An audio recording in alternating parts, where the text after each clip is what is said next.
Oh, we're not screaming yet? Yeah, we're streaming right now. Oh, okay. Hold on. on. Okay. Hold on. All right.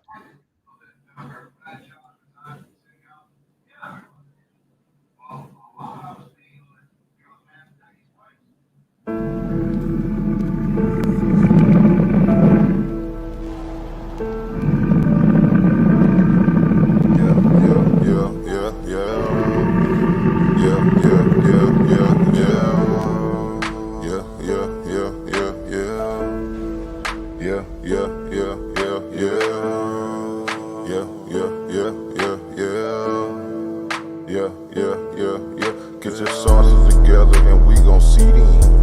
This the toughest environment to be in. Get your sauces together and we gon' see them. Cause it's the toughest environment to be in. Yeah, it's the toughest environment to be in. It's the toughest environment to be in. Toughest environment to be in. Yeah, it's the toughest environment to be in. Sauces together and we gon' see them. This the toughest environment to be in. Get your sauces together and we gon' see them. Oh, this the toughest environment to be in.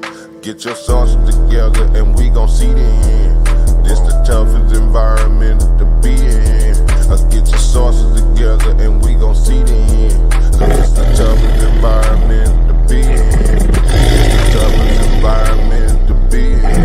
This the toughest environment to be in. Toughest environment to be in. Oh, this the toughest environment to be in. This the toughest environment to be in. This the toughest environment to be in. Toughest environment to be in. Oh, this the toughest environment to be in.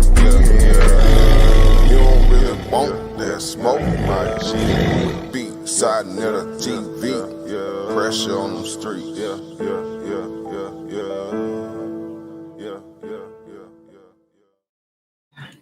Yeah. Peace and Black Power family. Welcome to another Sarnetta TV House of Consciousness production. This is the toughest environment to be in. You already know what it is, man. We got brother Free Range in the building. And Free Range is the brother, in case y'all forgot. He's the brother that took on Christina Nick. He is the brother that took on Christina Nick. And so we're going to hear some words from our brother. And without any further ado, I bring to you my brother, Free Range. Peace and Black Power, brother Free Range. How you doing, man? Indeed, same here, brother. Doing well, man. I really appreciate you having me today, man. So hop right into it. Of course, for y'all haven't seen the debate, go check it out. I think it happened about a week ago. Me and Christina Nick, the man create God, the God create man. Please check it out. It's the robbery of the year, but it was definitely a good debate. Yes, sir. Oh man, yeah. Let's talk about that right quick. When you heard the verdict came in, and BlackJesusMinister and his crew, they said that Christina Nick won.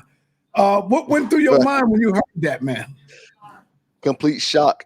Because the judge said initially, he was like, yeah, you came in strong with the first round and so on and so forth. So I'm like, okay. So when he got to the second round, I thought he was going to keep it up because no round she beat me and anybody could see that. So, there's like, the audience is biased because it's an anti-Christian platform. But regardless of that, the information was solid. So I was waiting for him to just, wrap it up and say, hey, man, you took this by landslide or even 2-1. But for him to say I lost entirely, yeah, that was crazy. And keep in mind, it was based on that one judge initially, and then followed with the other judges, which you guys didn't see. They did a dispute, and they still said she won. So that was crazy to me. Yeah. You grew up in a household, of course, with your moms. Were you a part of any religious movement? Like you grew up, what, a Muslim, Christian, Seventh-day Adventist, Jehovah's Witness? Okay, you grew up a Christian. Yeah. Mm-hmm. What made you decide that, I'd rather just be an atheist? I don't believe in this stuff anymore. I don't believe in Jesus and all of this stuff. What made you come to that conclusion? Yeah, so the initial step, which I was explaining to the sister in the weigh-in that we had some weeks ago, is that I was really big into the Bible, because I'm thinking that this being is with me and giving me answers and all this type of stuff. But the more I kept studying, the more it didn't add up. But so that was the emotional aspect of, hey, is this just me? I'm not catching the Holy Ghost in church. I'm not feeling all this stuff. People just saying things that don't really pertain to the Bible, let alone is not substantiated at all in reality. So that's one aspect. The biggest thing that really kind of put the nail in the coffin was when I was studying human history and paleontology, because I was really big into dinosaurs and ancient life and things of that nature. I saw it didn't correspond with the Bible. It was very untangible to the Bible. And like, why would that be missed from the Bible, knowing that we have ancient man and ancient life predating the Bible? So that pushed me in that direction. And then from then on, the more I started studying, the evidence for Jesus was flimsy. I mean, it was just so many things that were just not solid. So that put me in a position of atheism. Briefly, I went back into in a form of theism, which is believing in I was a Nuwabian for a minute. So Brother Polite, of course, you know him.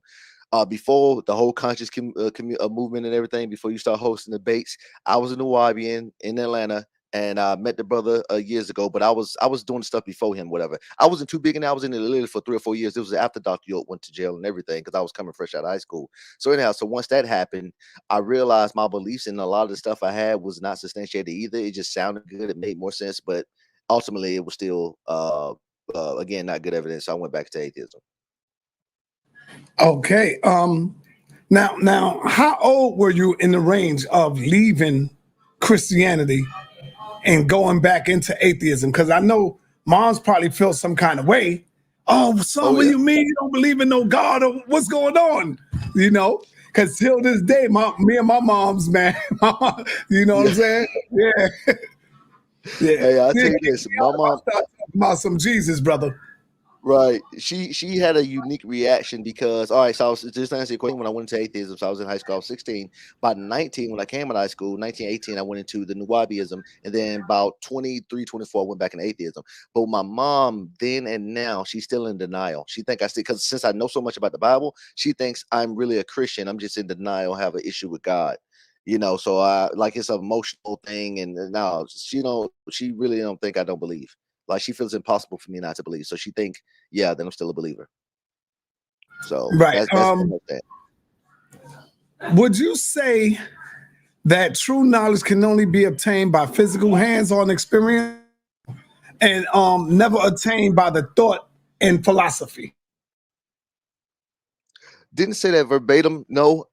True knowledge is all right. So there's a very complexity to knowledge, which is contingent upon four things. Knowledge is contingent upon accessibility, tangibility, testability, and retention. Those things are very important to confirm and establish knowledge. All right. If we don't have those things, we can't lay claim to what we know. That's very important. So when it comes to the scientific community, we don't know a lot because we don't have access to a lot of stuff. We can't test it. We can't retain it. We can't comprehend it to a degree. So knowledge is very limited, and that's perfectly fine because we're trying to know, opposed to just drawing conclusions out of thin air because it makes us feel good. So yeah, so that's my stance on the knowledge aspect. Do you think that most of our people believe in God because there's a fear amongst us not to believing in it? Absolutely. So several things with our people. We don't like the ideal of being ignorant. We think someone has the answers, even if we don't, and we will eventually get those answers one day. To be in a space of complete ignorance is scary to us. That's why a lot of us are afraid of death, because we don't know what goes on after this consciousness expire. We don't know what happens. It's a scary idea. And it's not just with humans, it was animals too. The difference is with us, we can express our religious ideas, if you will, or our conscious ideas about this concept.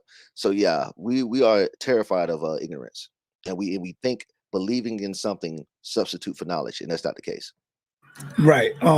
What is mankind first? A thinker or a doer? We'll definitely do us. We definitely do first. The reason being because we're social creatures, so we kind of do whatever is already being done. So we just go along with whatever president set before us. What happens is to make our genius really click is we started thinking from what is being done, and that's why we start getting certain realms of science and certain types of geniuses through our culture and our species, because those who dare to think outside the norm become the genius that propels our species forward. So we do, and then we think and realize what should be done out of what we've already done. But wouldn't thinker come before a doer? Because before you can do anything, you have to have the thought first. Like, for example, there's Mhm. many people out there that believe in God. They thinking, Mhm. they believe in God first. Right, but keep in mind they only believing in God because someone propelled them to do so first. Someone thought outside the box initially. And keep in mind, my position as man has been predominantly atheist throughout the years without the concept of God. When men start creating the concepts of God and that became a norm, we born into this earth. Keep in mind, we don't know anything about God till someone start telling us about God, right? Like nobody would, most people wouldn't come up with a concept of God, or at least the concept that we perceive it to be today, unless someone told us. So what happens is people started coming up with concepts, and then they dominated culture to what they particular ideal of God became prominent, and then everybody fell in line once they became of a status to understand what the concept of God is. So if you try to explain God to a 5-year-old, it won't make sense. But once you keep nailing it into them by a certain age, they'll start accepting it, not based on you demonstrating it, because you nailed it into them to believe it. Yeah, Yes, I say that all the time. I say we were all born free of religion. We were taught absolutely. that stuff through our friends, through our parents, or through our fathers, and they were taught that same way down the line. No, God has Absolutely. never came and said, "This is me. Call me this." We always say that God was created by man, and this man who gives the power to something that don't exist. We take the power away from ourselves and we give it to a deity that none of us could ever know or none of us would ever see. What do you think Exactly. about that? No, agreed. Absolutely. Because again, it's that satisfaction of believing you have some answers, believing you have protection, believing you are on the right path based on the colloquial ideal of what is the right path. It all varies per culture. If you go to another culture and your ideal of Christianity or Islam may be totally different from that culture. And what you do to fit in, you accumulate, you assimilate, I'm sorry, you assimilate to that culture so you can fit in if you decide to be a part of that culture. That's what we do. Being an atheist is very you're an outcast by default. People say they wouldn't vote for atheists. People don't trust atheists because they believe that we are inherently evil or some shit. But the bottom line is, sorry to cuss on your platform, but we are just like everybody else, except that we don't believe in the God concept. I eat crap, watch certain movies and TV shows like you do. I do the same thing you do, just except I don't do it with God. Not you, but I'm saying the average Joe. So yeah, we don't do it with the But concept. what does God mean to you when you hear it or somebody asks you? What does God mean to you? God is generally this created concept that is supposed to be the creator and most all powerful being of everything, of all. That's what the concept of God is. And if again we haven't seen or experienced that, I was open to it because it sounded like a great idea. But again, contradictions wouldn't exist the way they do, and this idea of God, because God was all powerful and God wanted a relationship with us. The least he can do is introduce himself. That would be the most simplest thing to do. You know what Yeah, I'm there saying? you go. There you go. Real talk. Yeah. Why is that so hard to satisfy? Like, listen, especially the concept of God, we've been children of God. In our society, in our culture, an absentee father is considered a terrible person. But a God who has more capabilities than a human father is not considered a bad God. That doesn't make any sense. The least this dude can do give us real guidance, not a book that can be changed at any moment, and can be tarnished at any moment. Because again, someone asked this question: if you got rid of all the Christians or all the religious people, that religion, just like all the old religions, died with the last believer. The people who don't believe those religions anymore, those religions die with them. So that means that concept of God dies. I'm gonna say something real quick that also pertains to debate. The judge, he didn't understand the stuff I was saying. He literally admitted to it. He like, man, you was contradicting yourself. When I said Mesopotamia and Hinduism are two oldest religions, he said that was a contradiction. Mesopotamia is the religion of Mesopotamia is the oldest religion known. We don't practice that religion no more. You don't hear someone walking around saying Inca and Enlil, except the Wabians, which is a extreme minority, and a handful of people. Bottom line, it's not enough people to establish it as a worldwide religion. But Hinduism still got 1.2 billion people believing in it. So it's the oldest practiced religion today. And that's why I was trying to get to Nikki. It's full of pagan people back then still practice. So how did God skip all these men that he created to talk to Adam? And then they never mentioned him up until the Christian world spun up and got some dominance. No, there was no mention of those guys back in the day. We went millions of years without a mention of that God. And all of a sudden, this guy has been there all this time. No, that doesn't make sense. So that's why I was trying to get to the sister.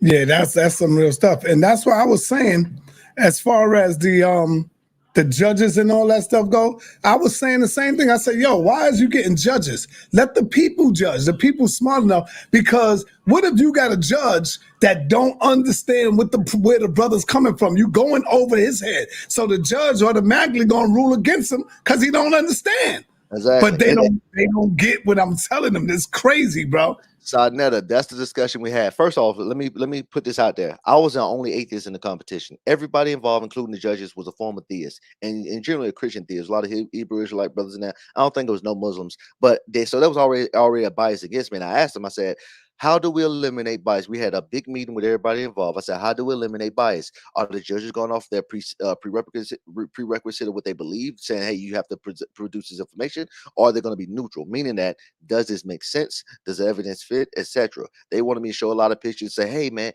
so this is what happened, try to nip everything in the bud. They asked me a lot of questions, which was really good. They got a better understanding of my position.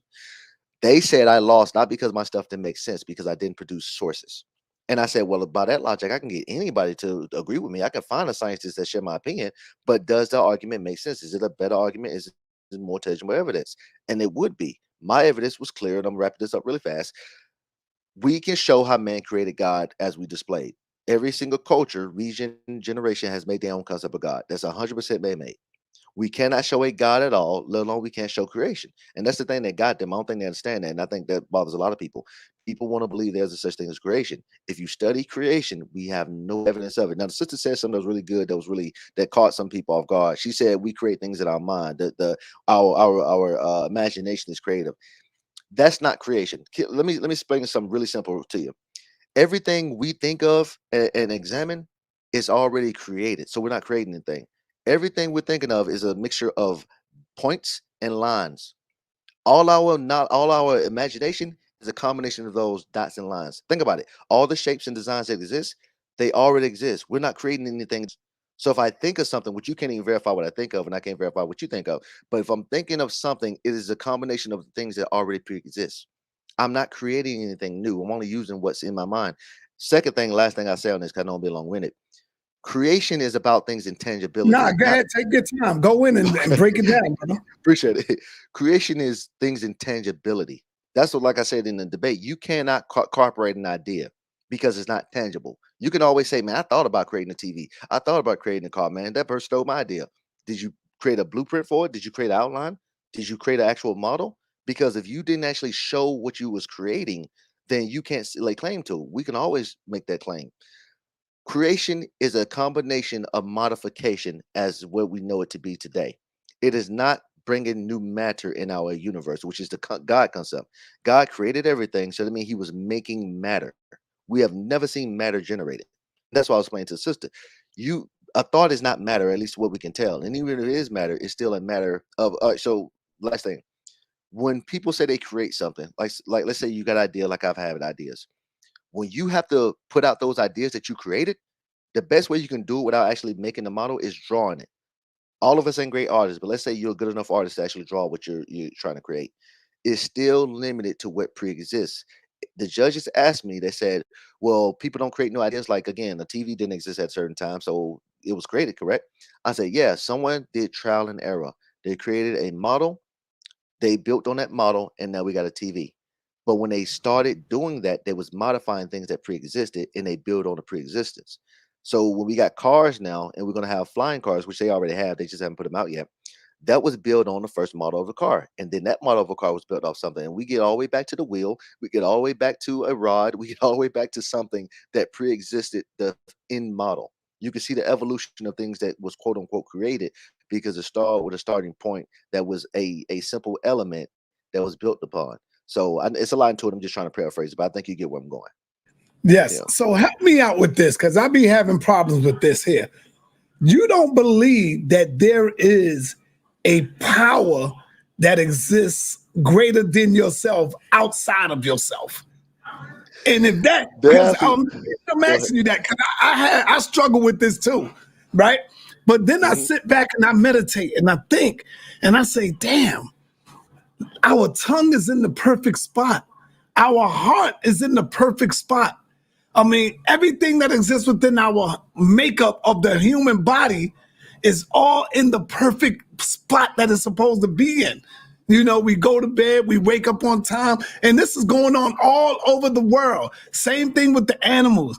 So how do you explain that if there's not a greater power that exists outside of ourselves? I just don't know what it is. I'm just asking you. Understood. Yeah. So, so here's the answer that and I try not to get this answer because people don't like this answer. But the truth of the matter is, all right. So, if there is a greater power outside of myself, which there clearly is, because everything's clearly more powerful than me, whether it's other men, other animals, the list goes on. But the context of power is that like you said, things are operating in a capacity that I don't comprehend how they are to be the way they are.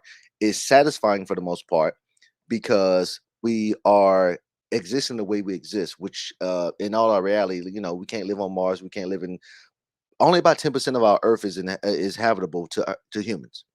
So for us to be in these conditions, it seems miraculous, but I would disagree. The reason being, here's why: the concept of a mind behind what goes on with us is the issue we have. Let's say nature is operating in a fashion we can't comprehend, which is clearly the case. The way life exists and how it does in its many complexities, we don't understand it entirely. The thing we're trying to tie in is mind to that, meaning that there's some guiding force making this to be the case it is. I don't believe that, and the reason being, because like I said, there's no example to that. But to answer your question directly, we just don't know. Like I said, it's not a satisfying answer. I don't think there's a mind behind it, because if you had a mind behind this creation and it was create you in a fashion that was perfect according to what you said, I think we can do a better job with that creation. People can literally choke on their own tongue. People can die from spontaneous combustions. People are born with diseases that are could be preventable from this source, but of course we know nature has its role, so it kind of does its own thing. There's a lot of things that take the mind element out of this creational evolution process for me, because again, that goes back to the same question I asked you before, Sinetta, which is, if there is a supernatural force behind it and it has created conditions for us to prosper, do you believe that consciousness is able to communicate with us like we're communicating now? Because that kind of goes back into the God concept. Like, what is that consciousness to you? Or what is that force, that supreme force to you, if you don't mind me asking? I think you're mute. You're on mute. You're on mute. Yeah, I'm saying, man, that's a deep question. I like that. Can consciousness, you said, can consciousness what? Is there a conscious force behind that power, that things that has got us to this Yes. point?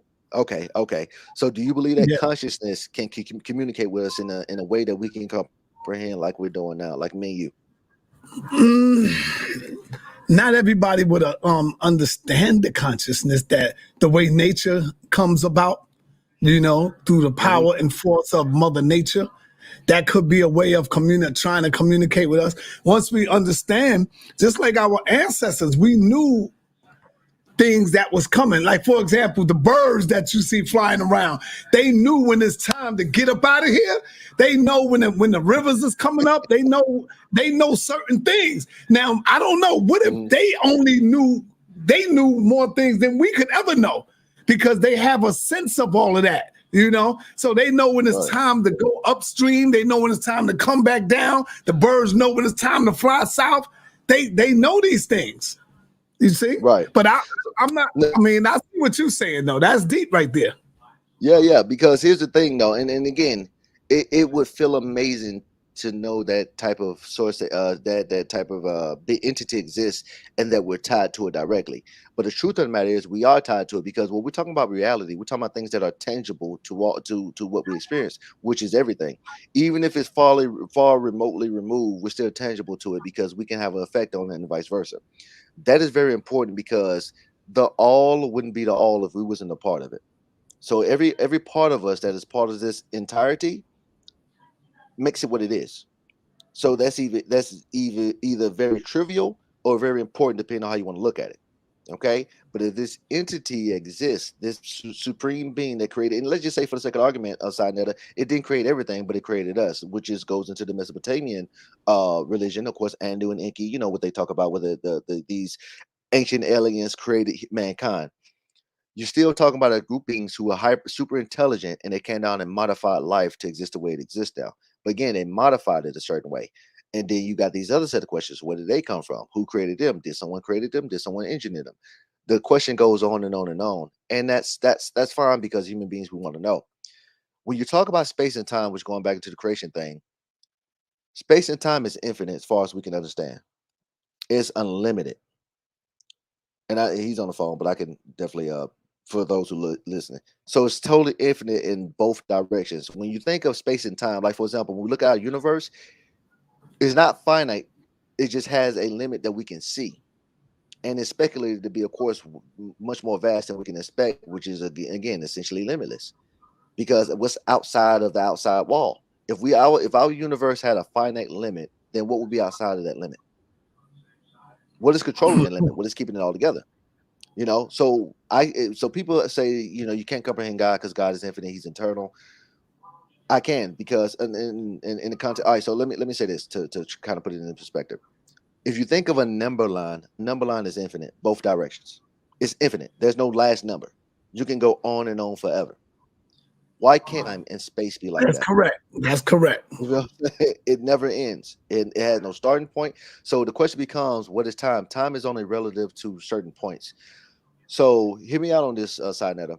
Since time is only relative, on a number line, you would be 0 on that number line. You get what I'm saying? You would be the number 0 because again, you're the starting point. So your parents will be -1. Your children will be the +1.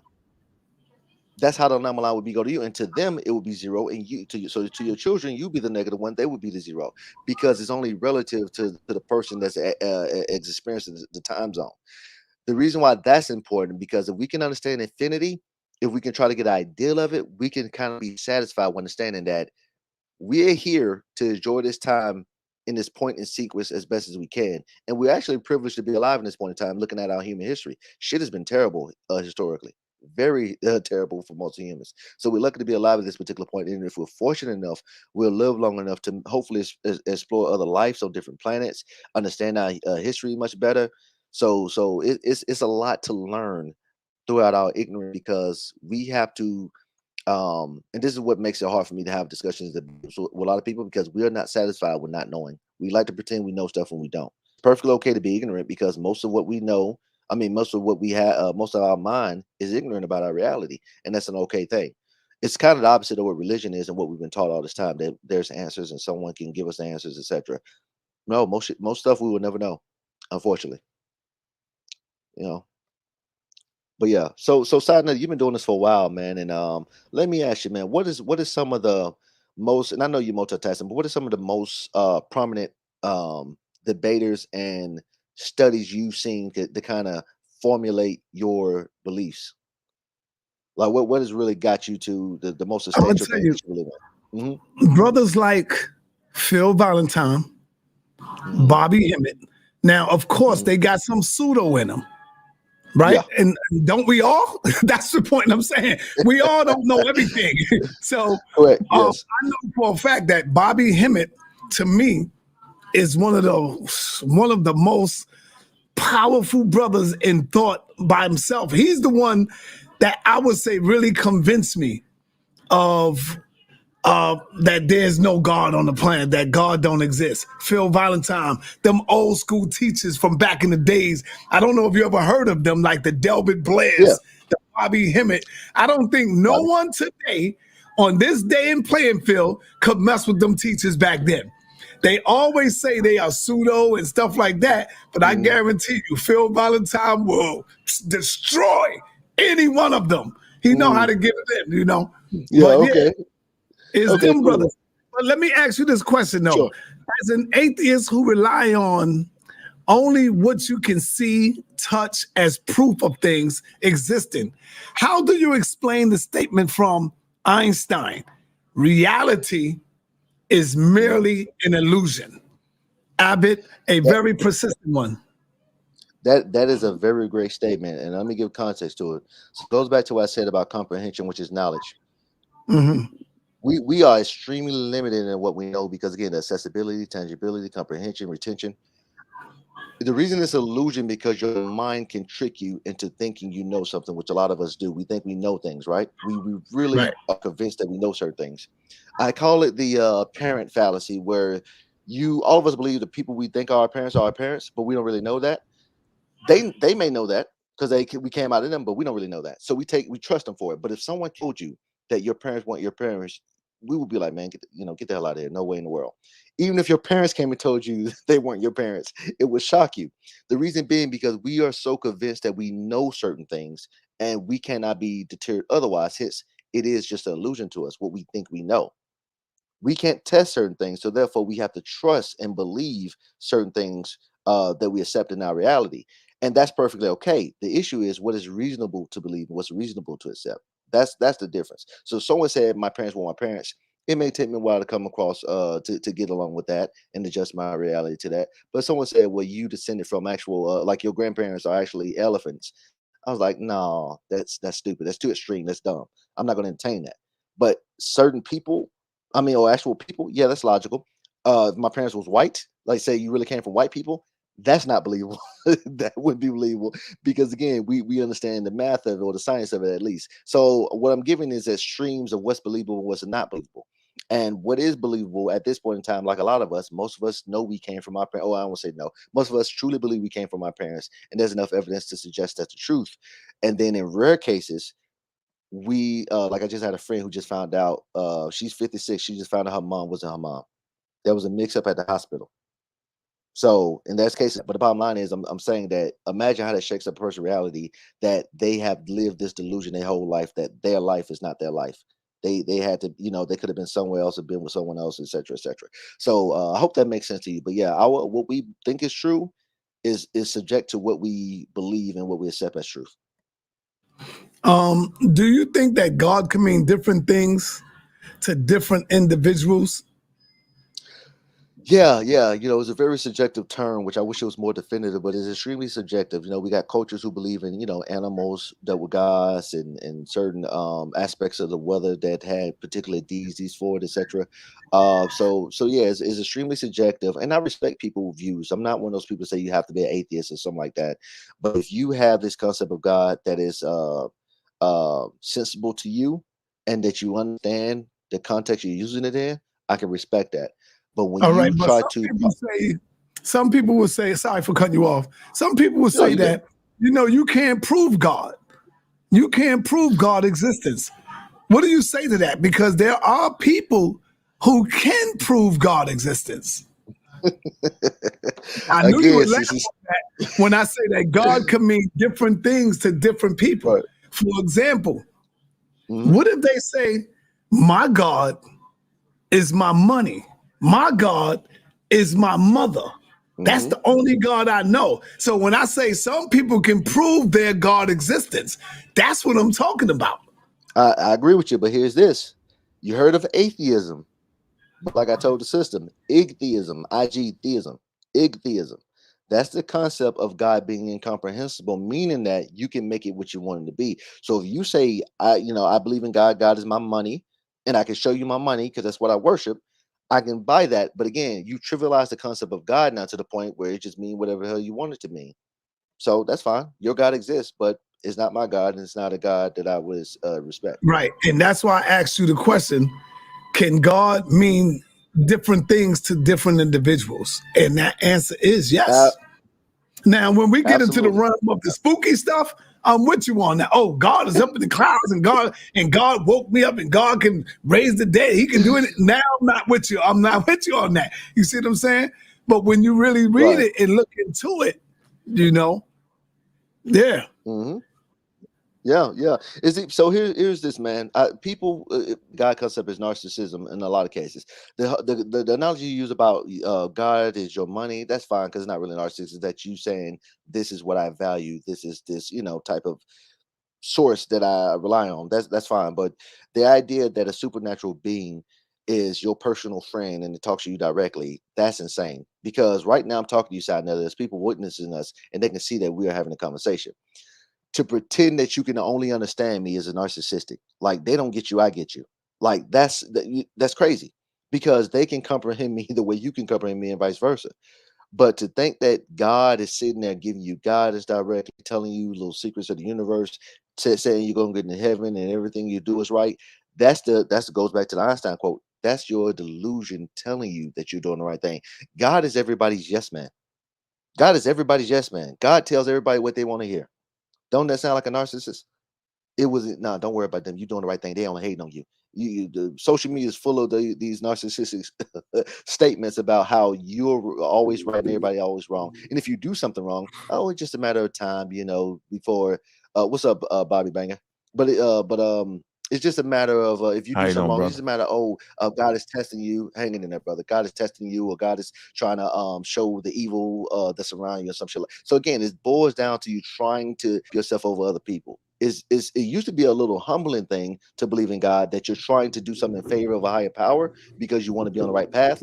But now people are just doubling down on what they already believe and what they feel is the right way. They're only trying to support or substantiate what they already believe, opposed to trying to make any amends. All right. If there is no divine, do you also see everything and everyone on the same level playing ground? No one is better than anyone else, not even humans or animals. No, I don't see that at all. I think there's clearly better, but of course that's subjective. So as a human being, I think a human being should do it in the best interest of human beings. And so there are better human beings and there's worse. I think some human beings can change and become better, as well as some good human beings can become worse. But again, it's all relative and subject perspective. So I have certain particular qualities that I value. I value honesty, I value ambition, I value hard work, sense of morality that kind of align with mine. And I think people who have those similar ideologies are better than others that don't. And I think we all have that way. If you were sitting there talking to a murderer, a rapist, or a pedophile, and he was trying to justify his position, you would clearly feel that person because you think your moral system is better than theirs, like most people. So absolutely, I think there's better people than other people. All right, Bobby Banger, what's up, man? We you sitting right to you sitting with an atheist, Bobby Banger. This is Bobby Banger. He called himself the real black atheist, also the AKA the God Killer in the building. The God Killer. Hey, Bobby What's Banger, good, my when brother? people hear you say How you that for doing, the bro? first time, Bobby Banger, yeah, I represent, I'm the God Killer. Does that frighten people sometime when you say that to the people who just hearing this for the first time? The God Killer? What are you talking about? You killing God? Yeah, they misconstrued the whole thing. Why would you kill something that don't exist? And there's a whole lot of nonsense, right? But what they don't know is that God is really a human attribute. Human beings made that up. So I'm basically saying I'm killing the idea and the concept that is attributed to human beings, bro. So of course I'm not killing a God, because it ain't no daggone God. It's just an idea and a cultural nuance produced by human beings living on Earth who decide what is divine and what is not. Like he said, it is subjective. You feel me? And so at the end of the day, look, man, we just like to do it at the highest level. I'm glad to have another brother atheist on the show, right? I hope I cleared out the daggone ground so that black people, right, people that look like me and you, can have a voice without their own daggone community looking at us like something wrong with us. Because you know they told us that lie, right? What was the lie? Absolutely. That we was the most spiritual. But they never told the truth that, yo, we might be just the most educated, the most intelligent, since derived knowledge, a lot of it comes from the motherland as it progressed out of Africa and permeated around the world and mutated and transformed. You feel me? They never give us that label, though. They say we the most spiritual with no, and left us no definition, free range. I just wanted to say that. So let me say Yeah, I this real appreciate it. quick to both of y'all. Free, oh no, go ahead. I'll let you respond, Free. Go ahead. No, I was just saying, no, I like what the brother said. I have nothing. I'm just agreeing So, with the brother, and I appreciate yeah, you chiming in. let me ask you a question, brother. Mm-hmm. Am I wrong then when I talk about the Bible and when I read the Bible and I say that the Bible is really talking about us, that we are the God, that we are the devil? We are either one because we have a higher self and a lower self. We have the ability to kill and we have the ability to be upright in righteousness and, carry ourselves in an up moral dignity, right? But we also have that force and power deep down in us that could just turn, wicked or evil or whatever. So when I teach that we are the God and we are the devil, am I wrong in that, my brother Free Range? And both of y'all can answer that. If you're saying about the human, yeah, if you're saying that the humans are gods and humans are devil, right? That's the only devil that's ever been on the earth is human beings, and the only gods that's ever been on the earth is human beings because it's their ideas, their concept. It's a labeling system. Absolutely. Agreed 100%. It's all perspective. The thing is, we create these concepts because we want to mold people into what we think is right or wrong. So again, the subjectability. If you are talking to a Christian, a Muslim is the devil because they're preaching the wrong doctrine, and vice versa to that Muslim. It's all subjective and perspective. But the thing is, what happens over time is the culture that has the most influence or the most dominance will be the culture that's going to take over and propagate their propaganda to the masses. So that's why atheism, and for me and Bobby, I think is very important because we want people to know they have more of an option and there's more of objective reality to understand opposed to this dogma. Oh man, yeah, absolutely, man. And I make sure never to disrespect like human culture and people and their ideas, but they always find a way to disrespect somebody that don't believe in what they believe. And I find that very, very interesting to me. So at the end of the day, there's thousands of gods and thousands of ideas about gods on planet Earth. But the Muslims and the Christians, right? They seem to be the most disrespectful because they claim to have the God. And actually, when you talk about a God, right? Yeah, when you talk about a God, you simply talk about people borrowed ancestry, right? Or people who have done great work in community and over eons have become deified to the point now where you forget their human quality and you recognize them as being some God. So you really disrespecting culture when you do it that way, when you claim you got the only one. And we know how this thing had penetrated all around the world because, like I always say, the majority of Earth inhabitants, based off of UVA rays and UVB rays, right, living in inhabitable areas, you're going to have to be brown in color. That don't make you special. That just make you surviving, right, to reach the age of reproduction, valuable offspring. Right. That's why your skin color is that color, right? What we do know is that people came out of certain areas and put certain religions on those people of colors who always had indigenous religions and beliefs and all that.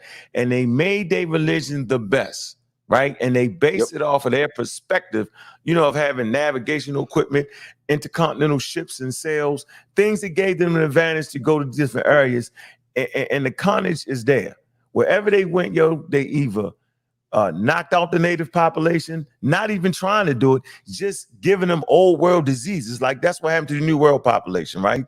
They infected them with viruses, right? And the ones that didn't die, to the tune of 80%, they gave them and forced their culture on them and forced their religion on them. And that's the part I'm really talking about, bro. And that's why I can't do it, because these ideas and concepts was forced on people, which changed their whole way of doing things. And for me, that's wild.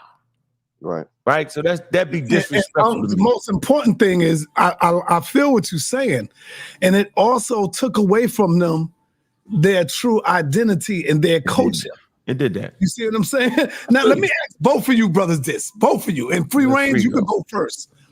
Respectfully, how do you, as an atheist, Unc, and free range, cope with the grief of a lost loved one or the loss of death of our loved ones, since you don't believe in the afterlife?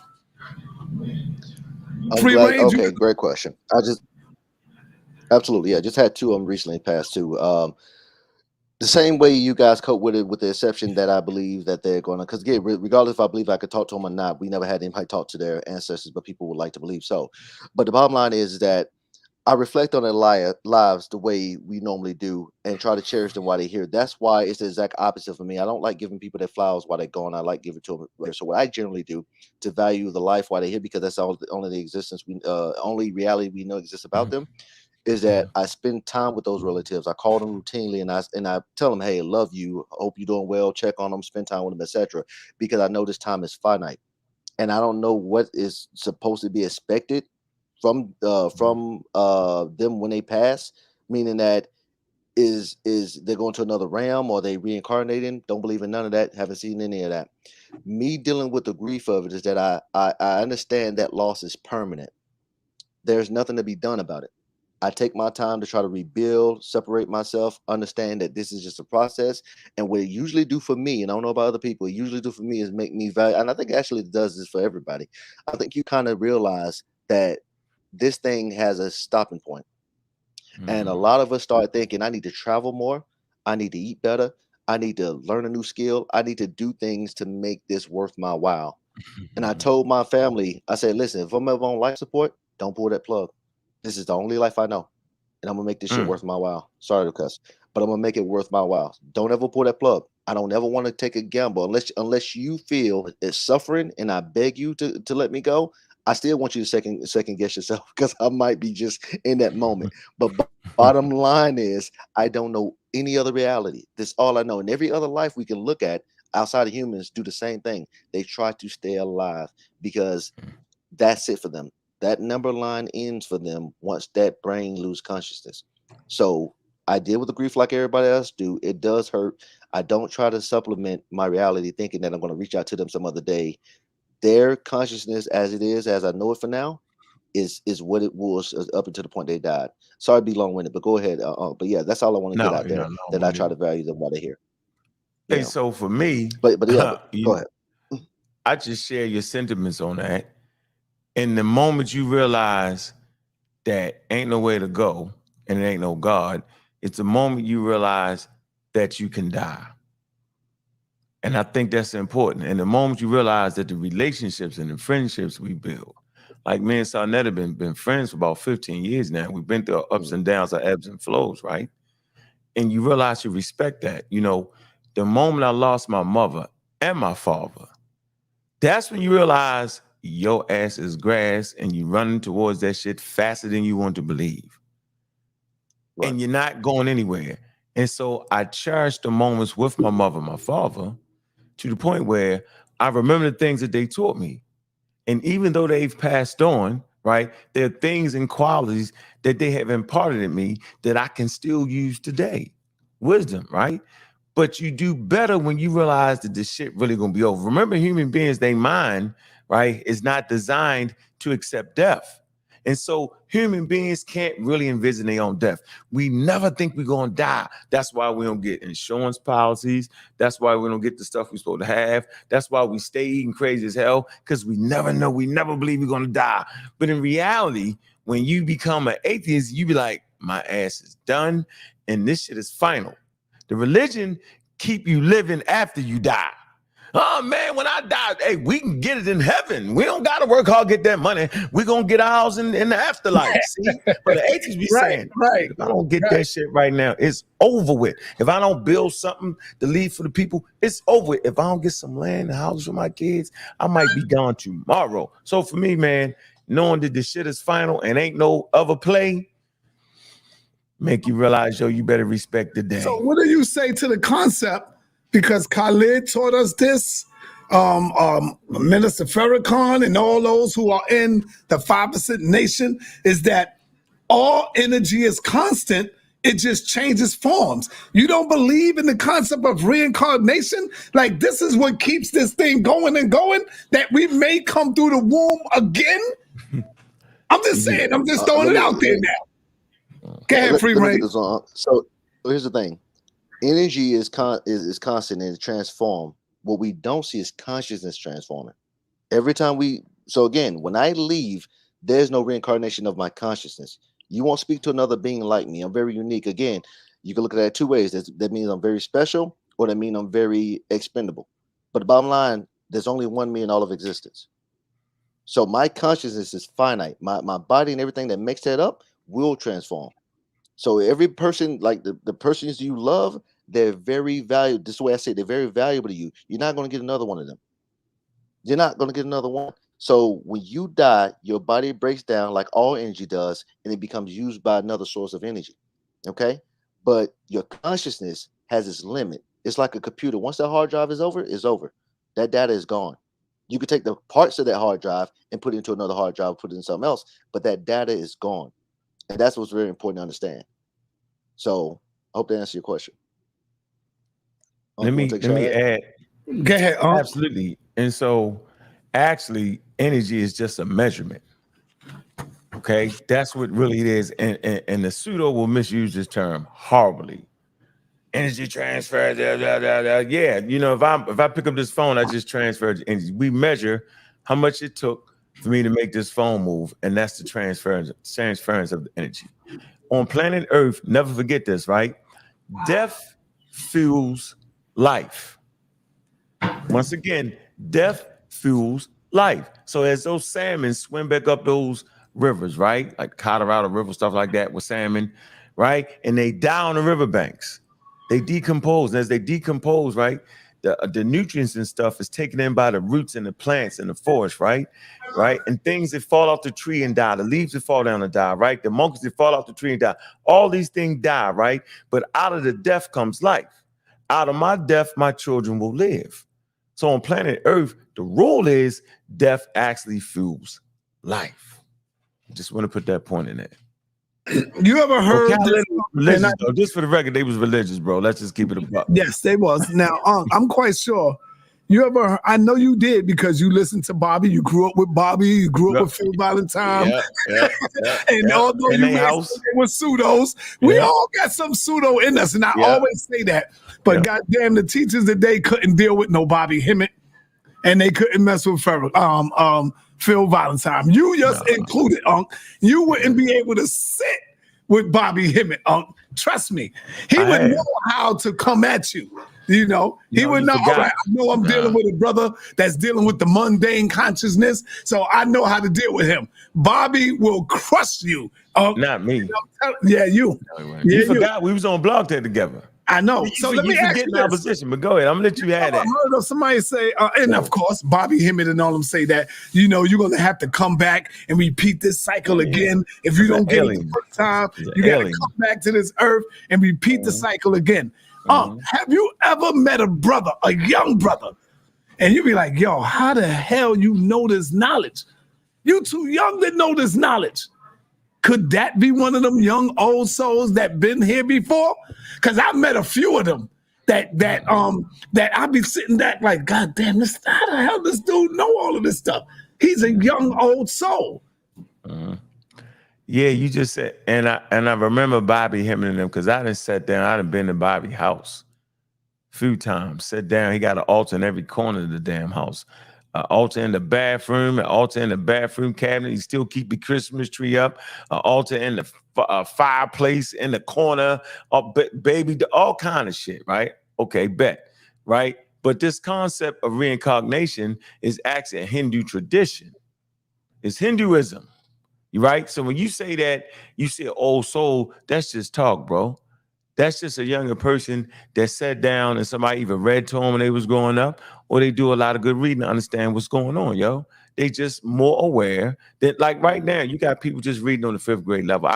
I say this, free range, I say this all the time. I said in actuality, right?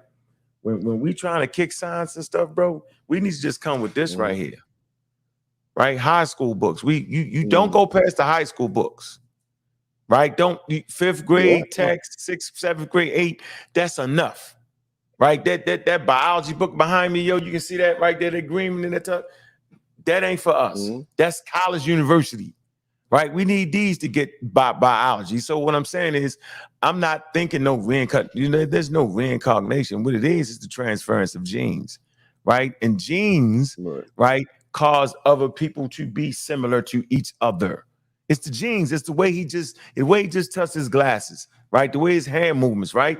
In his family, someone had genes. That genes control all mechanisms in the human being, right? And so when you see somebody that look just like Grandpa, of course, he's carrying a lot of those genes, the facial structure, nose, all that. It's the genes, bro. Yep. To build on that real quickly. Yeah, that information that transfer, which again, the innate traits, it's like snakes are born. I'm just using snakes for example. Completely animals are born like this, where they know how to use their venom, they know how to hunt, they know how to do certain things without being trained. Right. Their relatives or people that you know who have a similar laugh or similar mannerisms of their parents, and they was raised without their parents. For example, I got a cousin who was raised without his dad. He laughed exactly like his dad. He put his hand over his mouth, he balled his eyes up, and he, moved just like his dad. Had no experience with him. Exactly like that. Same thing with others. But this is saying that information of the genes, as Uncle saying, is transferring. The consciousness is not meaning the same information. These are just mannerisms that comes through the genes. The information is different because again, my dad being a Christian, he has to teach me to be a Christian. I'm just not going to be a Christian inherently. He has to put that information in me, whether I want to be a carpenter or a truck driver, whatever, any type of skill or information. He has to train. Some of it has to be taught, and some of it is inherent. But the inherent ones are just pretty much, again, mannerism versus information that I'm going to live by and apply in my life. So, but that's I think that's important because the reincarnation aspect, which I think specified, does come from Hinduism. Saying that you're going into another person or another animal, things like that, which is crazy because a great deal of religious world took another religion's ideal and put it into theirs. But it doesn't take account for the psychological information that is not transferred through teaching. That is very different. And we don't have an example of someone saying, I live this particular lifestyle, and they can point to certain information because people who speak to the dead, what I like to do to them, I say, listen, this would be easily proven. Just ask them for their social security number. Shit, just the last 4 digits. Just ask them for their social, and I'll believe you.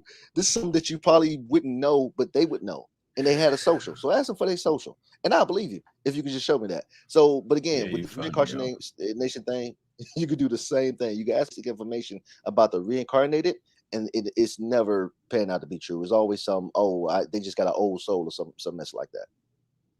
Yeah, so you did a son that look, man, when the loved one died, man, I cried like everybody else cried, bro. Because I understand the finality of it. And that's why I try to keep the memories. Because at the end of the day, this is what we really know. At the end of the day, man, all we got is the friendships we have forged over time, man. The relationships, man. That's all we really got, man. Once you're gone, you're fucking gone, man. So make memory in people ideas so they can remember and pass it on. The white people do it. They do it. It's called the ancestors on the back of dollar bills, right? So every time we talk about Khaled Muhammad, Martin Luther King, Medgar Evers, you know what I'm saying? Some of the great sisters, right? Nzinga. Every time we talk about that, we actually keep their memory alive. That's really what it's about. Keeping the cherished memory alive. If you forget me, then I'm dead for real. I'm fleshly dead, but once you stop talking about you, then you're really gone. You know what I'm saying? That's what it's about. So yeah, man, we respect that, but yeah, I cry like everybody else, bro. I'm human, man. Right.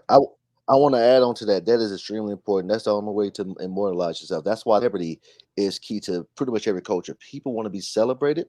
They want to be immortalized through their image while they're here. If you look at the story of Troy, where Achilles his mother told him, and of course y'all probably seen the movie Troy. His mother told him, "You go to this war, you'll die, but you'll be immortalized. They will remember your name for ages." He chose that because he knew, I'm probably going to die someday at some point, but how I want to be remembered is important, and that's what he chose. Now again, that story is an allegory, but that's what happens. That's why people like fame, because we want to be remembered forever, and it is particularly in a positive light, and that's what a lot of us aim for.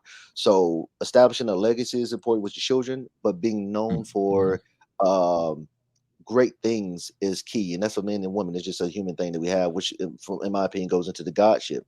This ideal of God is the idea that this being is ever present and is always doing the right thing, and you want to be in his favor because that's the highest order to fall into. Last thing I say on this, I got a friend who and this is what I find very common with people who are theists. They believe there's always something better, and they think they can find success and happiness in death, meaning that this life sucks. I'm a good enough person, so I want to die so I can go to the next realm and get the perks of that realm. Thinking the grass is always green is going to keep you in a bad state of mind because you don't think about what's now. You think about what's later, and which doesn't exist. Now is the only thing that exists. And you can build and plan for later. And I told him, I said, listen, man, the only reason you're depressed like this is because you keep thinking of everything else but what's going on now. And you're not dealing with what's going on now. You're not making the right decision to get yourself in the right spot so you won't feel depressed. And you think it's something else is in control of your destiny instead of you.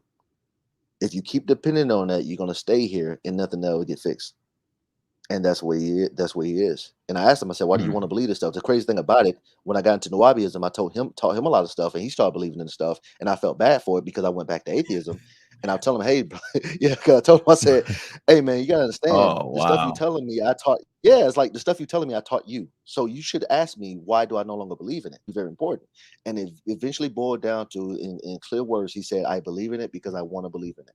He wants to believe there's something more. He wants to believe he can astral travel. He wants to believe he can speak to his dad again. Oh man. Yeah, he wants to believe he can speak to his dad again. He wants to speak. He want to believe he can cure diseases that some of his family got. One of his relatives Mm. got AIDS.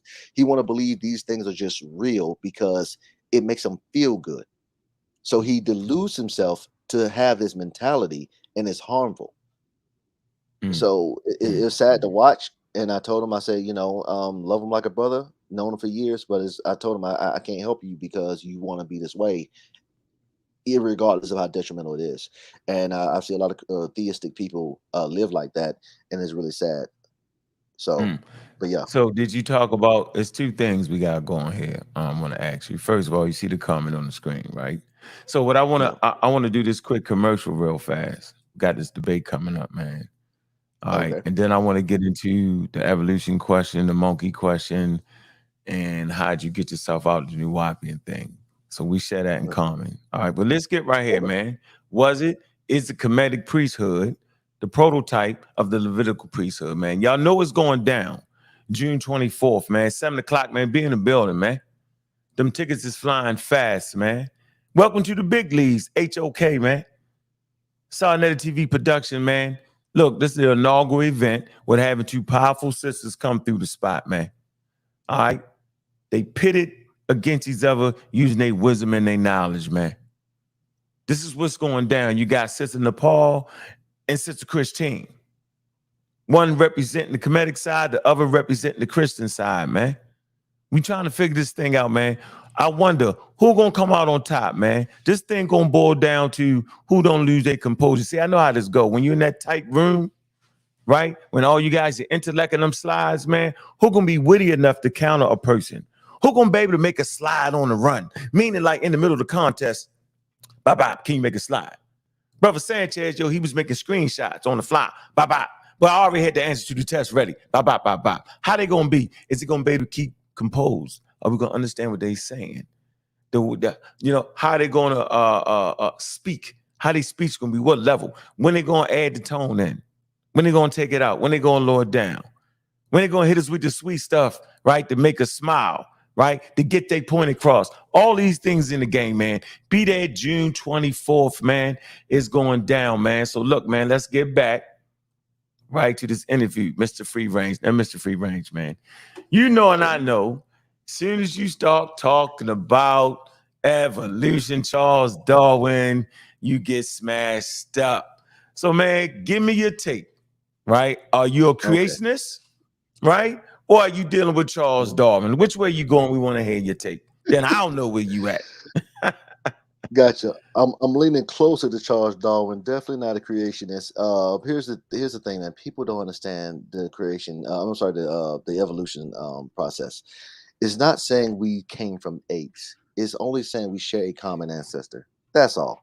That means that, because logically, if we came from that, all right. So let me just say this for the record, for everybody who's listening: there is no animal that came from evolved from another animal, that both of those animals exist at the same time. Never.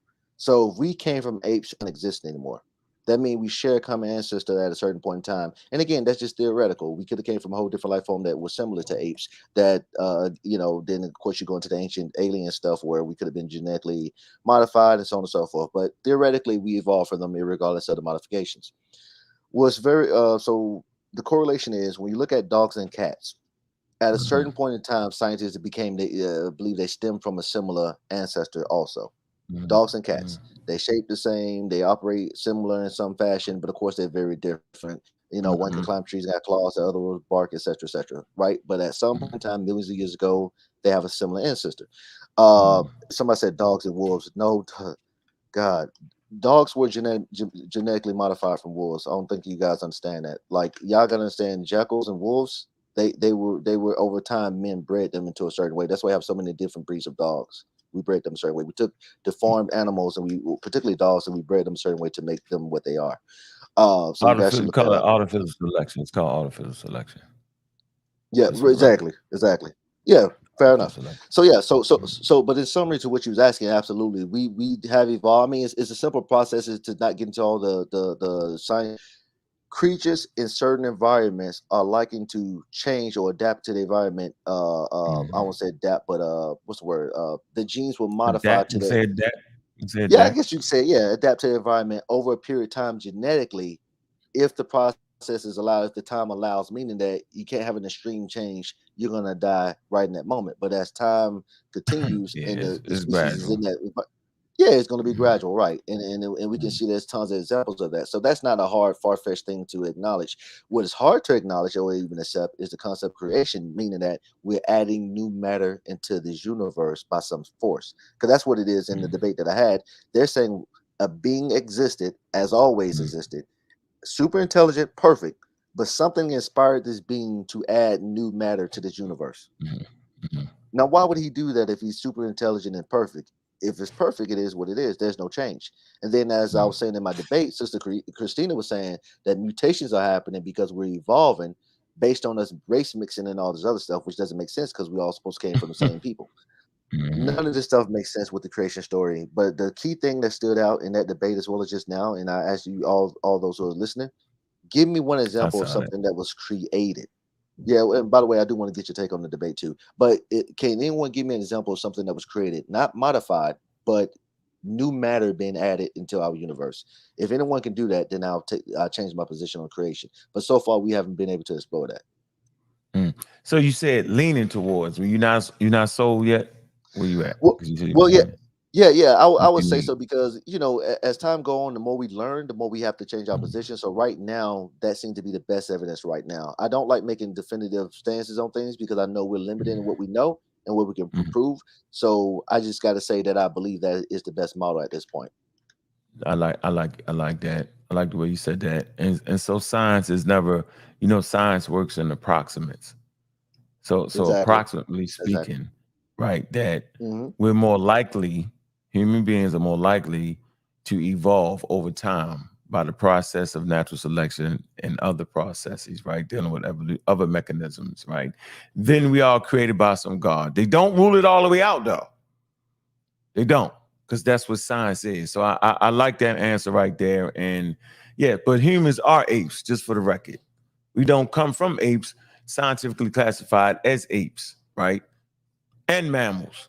These are the conversations we need to have. So, okay, you talked about being a New Wapian. How long ago Yeah, was that? How long ago was that? Short answer. that was 'Cause I got some other yeah, questions. about 14 years ago. Oh, so you Yeah, was about 40. back with the Oh well, Malachi. So you actually seen Malachi York? no, that was right after. That was right after. So real brief Oh, you story. I missed was it. You missed the ride. Okay. Yeah, I missed around. I didn't literally You missed like the I ride, think he yo. got arrested You in missed two. the ride. He got he got arrested in 2000. 2005. I Yeah, was on so the I can't ride, dog. really okay. No, I came in 2008, On the ride. 2007ish. So around that time frame, man. Yep. All right. And So it, yeah, I was back there in 2000. So you missed the whole ride, bro. 100 mhm. miles an hour. I got to learn a lot about the biblical text, how to read it, how to use strong concordance. I learned about the aliens. I learned doctrine from around the world. That was the helping point that it exposed me to the Sumerians, all kind of stuff, right? And then he Yep. just blackenized all that thing, which Yep. was wild. But the exposure really helped my game for later on. I could go to my bag, right? Hmm. And so, I know how I got out of it, right? But I want to ask you, you said you used to teach people New Optimism. Now, you never even met Malachi Yoke, so you was going based off the books and stuff like that, right? Exactly. So I want Right. to ask you, bro, how you get out? Because that's a wild situation to get out of, because you be having people baffled the way you be doing it. You know how we do the New Wapian thing? You gonna beat up all the rest of the cults, right? But your cult Exactly. is the greatest cult. Yeah. Hey. Crazy. How you managed to get out of that? So I slowly started backing out. This is what really bothered me the most out of everything, the self-sabotage. Because of course, they already did the right thing happened. Oh, Yeah, so what was yeah. happening was I was doing security and trying to help move because my whole goal was trying to get our people forward. And I didn't give a fuck. Well, let me not curse. I didn't care who was leading things and making things happen. I cared about making things happen. Period. Okay. And what happened was, there's they still got Asians in here, blah blah blah. I don't think it was Asians, but even if it was, that's still not a problem because we got Okay. people in these communities who are bad enough themselves who don't need any influence or payment. They just malicious in and of themselves. And when I saw that, that became a problem. Then I started understanding the mentality of the people and said, hey, if this guy did do this stuff, these people would be okay with it because they were so stuck in a way of praising this man. So it basically boiled back to idol worship because you're not even caring about the information, you're caring about praising this dude. So it was a lot of problems with that. And then studying the information more objectively, I saw that there was some plagiarism. There was some stuff that wasn't legitimate. So I slowly backed out. It was a turmoil moment then, and I was just backing out of it. Tell everybody, hey man, I'm just go ahead and I gotta work, make money, do this. Because what we started doing at a certain point in time, we was selling food and building a little market, and things was going good for a minute, and they shut it down. I'm like, why would you do that? Why would you shut down success? We need money. We're getting money. Why would you stop it? And not only getting it, we was giving it. We was get the money to give it. So we wasn't keeping the money for ourselves. We was giving the money to them to do whatever they need to do with it. And they shut it down. Exactly. And it got stupid. That's when it got stupid for you. Exactly. Uh, So yeah. that's So that wild. started. Yeah, that started everything. But the information I always felt it seemed good. But like I said, on a separate note, studying some of the information that was uh again plagiarized, not substantiated. It was kind of all over the place at certain points, and I had to realize this is not good information. This just All over sound the and feel place. yeah, all over the place. So, but yeah, that's essentially it in a Okay. nutshell. All right. So let's switch back to now Divine. Give me, yeah, I'm not gonna call you out. I probably said your name wrong, right? But she said that evolution theory burns me up. And yep, I get it. I remember feeling the same way too.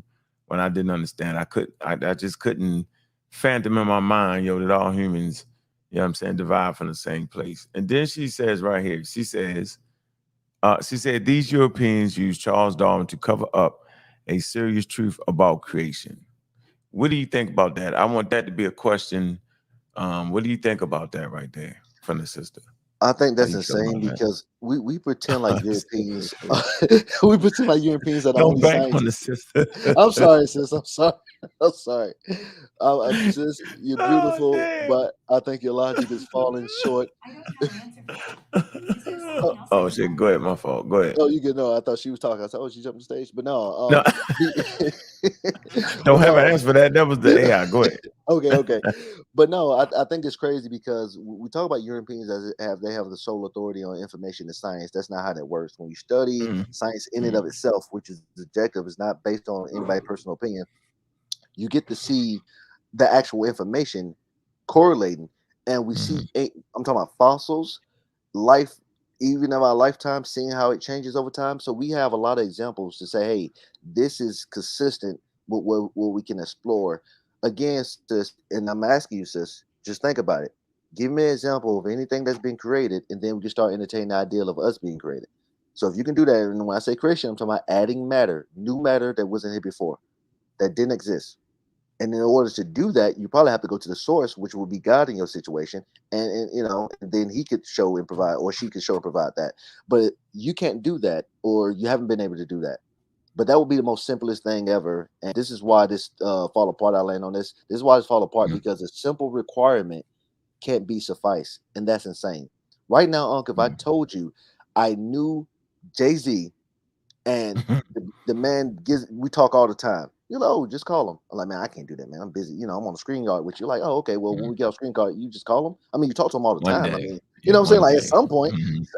but that's what they say. Oh, Jesus did this. The Bible does that, or the Quran, or whatever. Why is it so hard to get this one thing done? God can literally stop time and space and let me know I'm real, nigga, and disappear, and that'll be it. You just show up and say Mm, it, and I'm like, okay, well, I mm. had the experience. I know it, but they can't do it because they like this idea that this being exists because it makes them feel good. But no, man, sis, I encourage you to look into the actual science and not just go off with what we're saying. Yeah, I think the difficulty I actually have in this statement is not the fact that she doesn't accept evolution, is that she would actually think that Europeans would be trying to cover up the serious truth about creation. And that which creation would that be? Things are created every day. Things didn't stop being made on Earth. Right. right? But which religion actually depicts that accurately would be my point of contention with this statement. Like, okay, so if they covering up the truth about everybody's religion, because everybody's religion got different ways things were created and came into being, right? So which one Uh, would that be? Oh, I know. Also, to the contrary, I would say the opposite. I think Europeans have actually pushed the ideal of creation. So I think we actually got it hard, from them.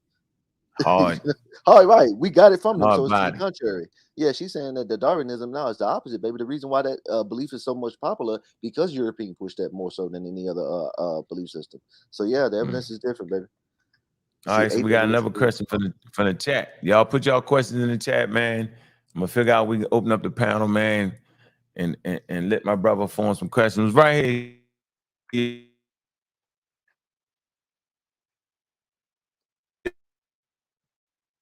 Is that me this time? You Evolution. froze. Yeah, that's you. You freezing out. It's all good. Go Okay, ahead. sorry about that. My bad. Yeah. Did you ask me a question? I didn't hear it though. If you're From the screen from Chris, he says ape evolution theory was debunked. Is that a true or false statement? it never existed. It never because we never evolved from apes. That's just a misquote that you guys keep saying. Maybe he should word it better. But we never evolved from apes. Again, we have a common ancestor, but humans never evolved from apes. That's not what the science says. So All right, let me dive in on this one real fast. So actually, mm, humans are apes. We're great apes. right. We apes. So we don't evolve from no monkeys or nothing like that or chimpanzees, but we are apes, right? Yeah. His thing is the ape evolution theory has been debunked. It has not been debunked, and it's not called the ape evolutionary theory. It's called the theory of evolution because all life forms on planet Earth share a, let's say, a UV universal common ancestor. Yeah. Everything. Well, yeah. And also, oh damn, I forgot my point. Go ahead. I'm sorry. It just skipped my head. It'll come No, back I'm to me. just making the point that Oh, we are apes. yeah, and primate. Look up the word primate. We are primates. You We right are a there. type You of right primate. there. Yeah. Oh, So look, look up. look. Hold on. Yeah. Listen, I was right there too. You know where you at? You right. You right on that line. Look, man, we apes, man. We great apes, man. When you say primates, you saying the same thing. I just like the way the primate sounded better early on. It just sounded better. Yo, now I just say the hell with it, man. We great apes. We apes. Right. I see where you at. You like, Exactly. want to Yeah. say it. We primates though. Look up what a primate is. It's the same thing, yo. It sound better though. So all y'all that can't handle apes, right? Right. Because when you see apes, yo, they actually start seeing orangutans jumping off the trees. They don't see the scientific classification, right? You feel me? So if you say a mammal, yo, most times we just see humans, but elephants are mammals, right? Whales are mammals. There's a reason why they mammals. You don't see ape, but when you say ape, boy, the monkeys start coming out and all that. Okay. That was funny right there. What else we got in here, man? Yeah. All right. Okay. So you basically, when you was talking about the new weapons, man, you basically you start seeing the contradictions in the information. You seen it was really about Malachi York, yo. So Right. funny. I early on was like, yo, knock it off, man. The man ain't perfect. Right. I could never see that for me. Right. I had my parents, but people that was caught up in that cult, cults are wild sometimes, man. They get you, and they do everything about the cult don't got to be negative, and that's what keep people in it, right? And Right. so, my thing has always been I'm fighting to make sure people are armed with the proper information so they don't end up in cults. So, what's your feeling about cults? So everybody has essentially a cult, meaning you have a certain ideology or whatever. And again, I know people feel like cults have leaders and stuff like that, which most of them do. But and I'm not against. So let's just say in the worst context, in the colloquial sense of cults, that they are what they are with leader and people following them and doing essentially what they say. In general, I don't have an issue with that as long as the cult is for good. Because people like to be led and people like, to lead other people. So that's not inherently bad, even though majority of the time it is. It's just a matter of that if the cult can demonstrate a force of, I support it, meaning that people are actually free to choose and actually are doing things that they want to do that keeps the community safe and prosperous and all that good stuff. I'm not opposed to that inherently.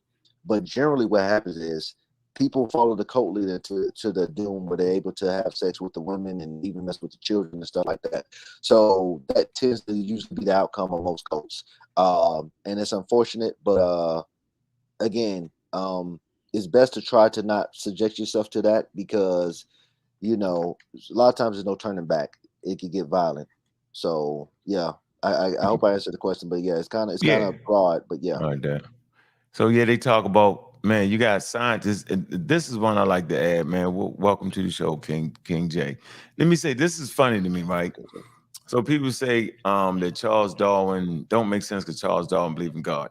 What people don't know is Charles Darwin didn't even want to put his theory. He didn't want to push it out to the public because he felt like it would hurt his family. Because when he figured it out and circumnavigated the globe, right, he actually was like, man, he started questioning the whole God thing, right? So, he finally had to put it out because, scientists, you want to publish your work first, right, before other scientists do. But he felt a certain way. He didn't want to hurt his wife, didn't want to hurt his family like that, right? But, till he died, man, he actually questioned God, right? So he was like a agnostic at the end of the day. He didn't even believe or he didn't believe. That's where his space was, right? What most people don't know is that scientists, 50% of the scientists are religious, right? Right. But what they don't ever say, if you ask a scientist, an evolutionary biologist or astrophysicist to believe in God, they don't believe in the spooky stuff. Right, exactly. Right. About maybe 2% of them to believe do. You get that point? No, agreed. Go ahead, 100%. brother. No, 100%. So yeah, they like to ignore that. But the thing is, and people say, well, why would a scientist do that? Anybody can have wishful and hopeful thinking to believe in a God, because when you ask them, think about it, when you ask them why do they do so, they will literally admit that it's not the science that led them to that, is that they just believe it's something else. Belief, they want to feel that it's something more. So it's only appeasing to their own emotional spectrum and not what's really in actuality. So but it comes to the thing where people were saying in the comments that Einstein was a deist. The concept of a deist is contradicting in itself, because a deist believes that God exists, but he just doesn't interact with humans. But if he don't interact with humans, then how would you know he exists? You feel what I'm saying? Like, he just did it and left, and that was it. So, but again, so and I know guys will get here. Plus, I'm about to leave in a second, because I do have some appointments, and but anyhow, hopefully, okay. How much time you got left? How much time? I'll say about 5 more minutes. About 5 10 All right, minutes. so listen, let's let them get in, man. Let me let them ask you a question. King J, you got a question for the brother? What's good, man? Peace. Yeah, I got a quick question for the brother. I listened to you guys the whole show. I wanted to. I definitely enjoyed the information. I definitely fuck with brother Ump. But my question is, do you believe in dark matter? I know that's something that we can't really see or register. Have they came up with a tool to measure dark matter? And if so, then just kind of tie that into what you were saying about what you believe in, as far as like believing in the things that we can see and register. Yeah. So so it's weird. Do I believe in dark matter? We can demonstrate what dark matter is, like identify it, but I don't know much about it. So there's something out there that we call dark matter, and that's just essentially what it is until we can understand it more. So I do believe this. I gotta check out the Pseudo Killer channel, man. We asked that exact question to the physicist, right? And he gives a great explanation, right, on how they started off wrong, talking about dark matter and all that, right? They were saying it because they named it dark matter because they couldn't see it, they couldn't find it, right? So listen to the physicist's answer. It's a great answer, right? So that's not, first of all, it's not a belief. Okay, right, and what they know about it, they don't know about it.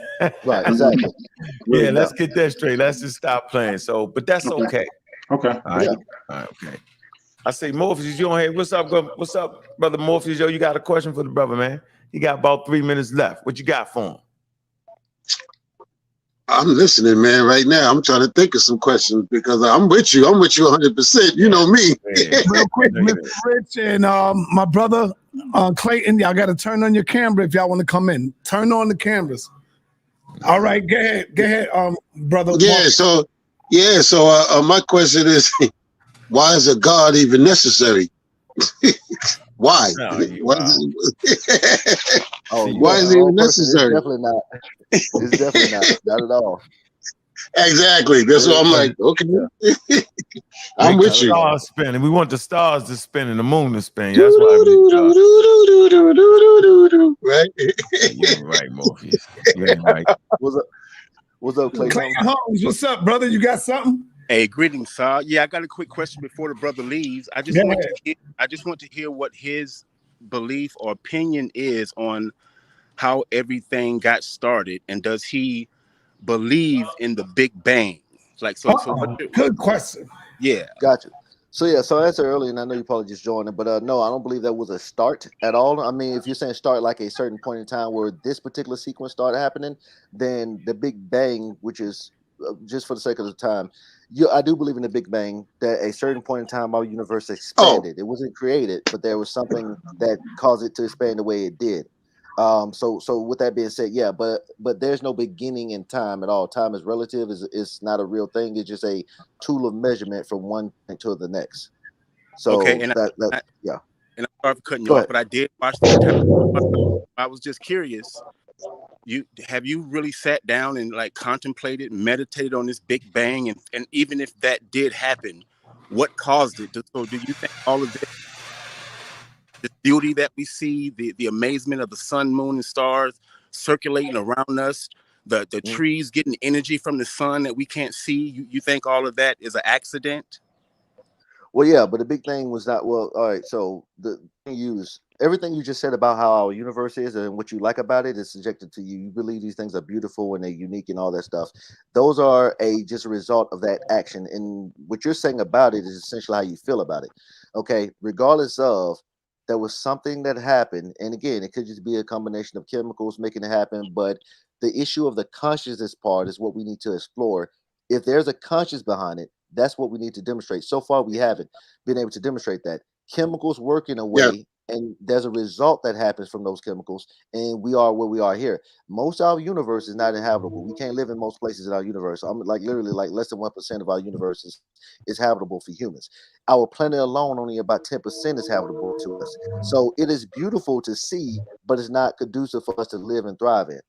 We have to terraform a lot of our planet just to live here. So I don't think a God is controlling that. I think we're doing what we can with what we have, and we are able to exist in the way we do based on the functions of nature, evolution, things of that nature. Just trying to wrap it in the bud. I wish I could be longer on it, but I'm strapped for time. But does that answer your question, Holmes? Yes, bro. I just want to say You're mute, Click. I with a lot of the stuff that you and Bobby Banger are speaking, but I just feel deeply, man, that there's more to this, and they've lied to us about so much that if we know the truth, we can truly find out how all of this happened. And I just feel like this is just something amazing. So again, I appreciate your input, bro, your calmness about this, and let's just build with this, man, and find out what the hell is really happening. Absolutely. Clayton Holmes. What's up, Clayton? What's good? All that coming from a man that think the earth is flat. Boy, you funny, yo. Water don't curve like he ain't looking at a damn wave. Don't curve. Boy, you funny. I want my money to you, man. Water curve, yo. Somebody said something real profound the other day, and I'm gonna bring it up to you and see your response. They said if the earth is flat, then why does it get dark on the other side of the globe sometime? Shouldn't the whole earth be lit up if it's flat? See, and that's the problem, Sonetta. People think that the sun is 93 million miles away, but the sun is much closer, and it's lightning on. Laughing, bro. I'm giving y'all knowledge, bro. Yeah, Clayton. They not ready for you, bro. I'm 8 years into this, bro. What y'all doing right now, this ain't no consciousness stuff y'all doing. The giggling and shaking your head, and I'm giving you knowledge, bro. He asked me a question, and I'm going to answer it. Come on, Clayton. I ain't interrupting. I'm just laughing. I apologize. Yeah, sorry, man. I thought you was cracking a joke, yo. Man. I'm leaving you alone, Clayton. Always getting interrupted, fam. Always. Let's hear from our brother King J. What up, King J? You got a question? Peace. I asked my question earlier to Free Range. He answered it. Oh, okay. Can I ask Clayton a quick question real quick? No, hold on. Let me go back to Clayton. We get Clayton in a minute. Hold on. I remember my question now. Okay, fam. Yeah. Are you familiar with the latest discoveries, and what's your thought on the new discovery of the web? What's the telescope out there now? The Webb, where they found 6 galaxies that are only 5 million years old, not billions, 5 million year old. Are you familiar with the new discovery with that? No, I haven't heard of this one. Oh, brother, you got to get up with this.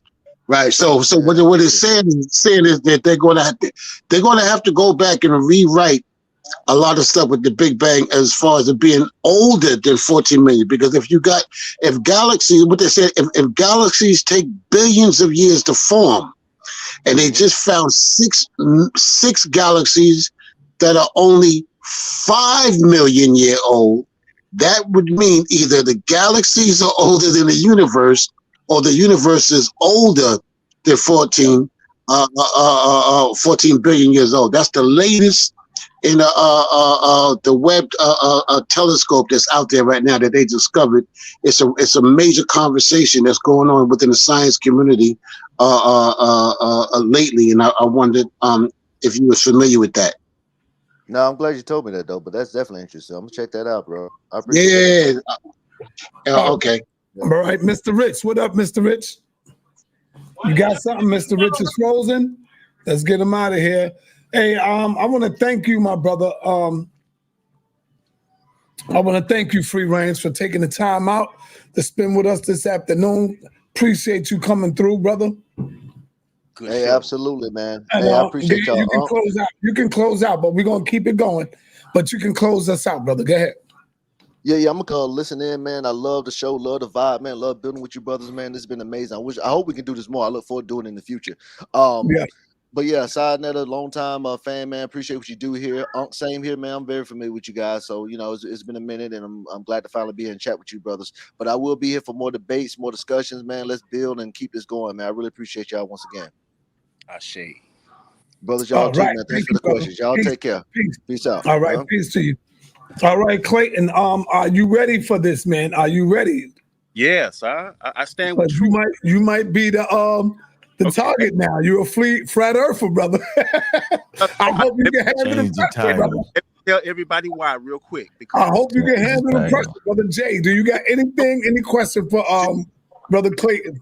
Just real quick. You guys ask me a quick question in regards to, and I don't stand corrected. So if you give me facts, family, I'm not gonna sit here and debate them with you. I'm a truth seeker. I love the truth. I know we've been lied to on an amazing level, and I'm at that core level with you. So know that I stand on truth. I can prove what I know about the flat earth. What questions y'all got to ask me? I got one. No, hold up. It's Jay first. Jay, go ahead, Jay. Peace. How long would you say it takes for the rays of the sun to reach the earth? I'm not sure about that, my brother. That's how. Man, you just said if you got questions, brother. You said you ready. Hey, Clayton. No, Morpheus, don't jump on that. Don't let him die right there. He's going to die right there. Then we'll resurrect him and let him finish talking for the next question. He's dead right there. He made a statement on how far the sun was. This man asked me, yo, do you know how much time it takes for the sun rays to hit? And we can time it though, bro. He got you. He got you. Killed me on that one. Next question. No, I want to know why. I want the audience to know why he killed you. You said the sun is actually closer. Be quiet. Stop all this trying to be agitating, bro. No, I'm not. Ladies and gentlemen, he's trying to talk his way out of it. He's trying to talk. King James. Hey, King James. But he gave me an honest answer though. He said he didn't know. So let's make. We want to. Let me ask you, so why? No, I don't want to let him off. I want to make this point. Listen, hold on. The Big Bang, I'm not gonna move. All right, I said that the sun Hold on, Clayton. You always cut me out. You won't never let me talk, Clayton. Every time I talk, you always cut me out, Clayton. I'm playing with you. Listen, you said the sun was much closer. We know it's 93 million miles away. Now we can also look at the time it takes for the sun rays to reach the earth from the sun. I think that's about 8 minutes. Am I correct, bro? So if you use mathematical equations, right, that'll roughly be, we'll know, if you transfer it, it'll be 93 million miles away, based off of the time it takes for the sun, right, like to hit the earth, brother. That's why we know. Now go ahead, Saul. We going. We good. Do you believe in the Big Bang, huh? Let's hold on. So what did you just prove, Unc? What did you Prove just... that if it takes 8 minutes for the sunlight coming from the sun to hit your iris of your eyes, right, then you can equate that to miles. That would break down to about 93 million miles. You know, distance and time, bro. Like you can, like the distance something takes, you can actually measure that in miles. That's all I was saying, Clayton. You might have learned something right there, bro. That's all. The question is the earth flat? Did that prove that the earth is a sphere or if it's flat? You're switching it again. We just simply talking about, you said your reason was that the sun is closer. Right? No, but your reason was the sun was closer. Come on, yo. You don't gotta, just because you ain't think about it, you just learned something with us. Okay, you're right. Next question.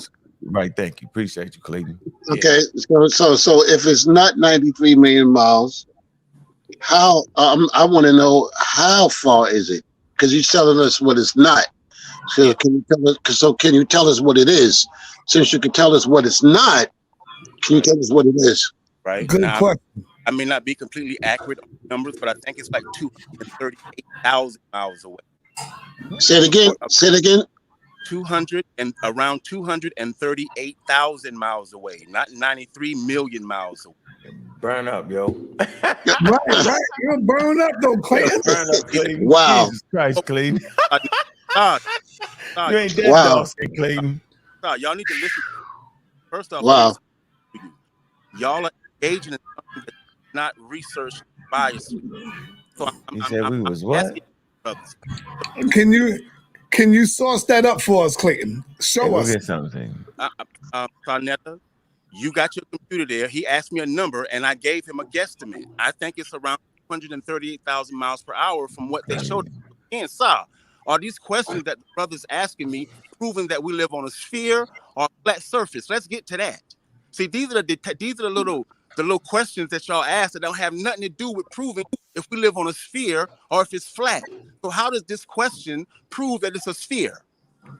It's simple because the planet.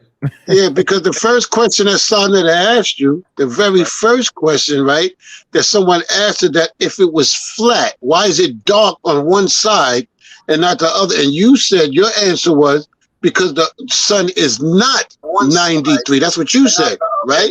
So your answer to that was that it was not 93 million miles. So then, listen.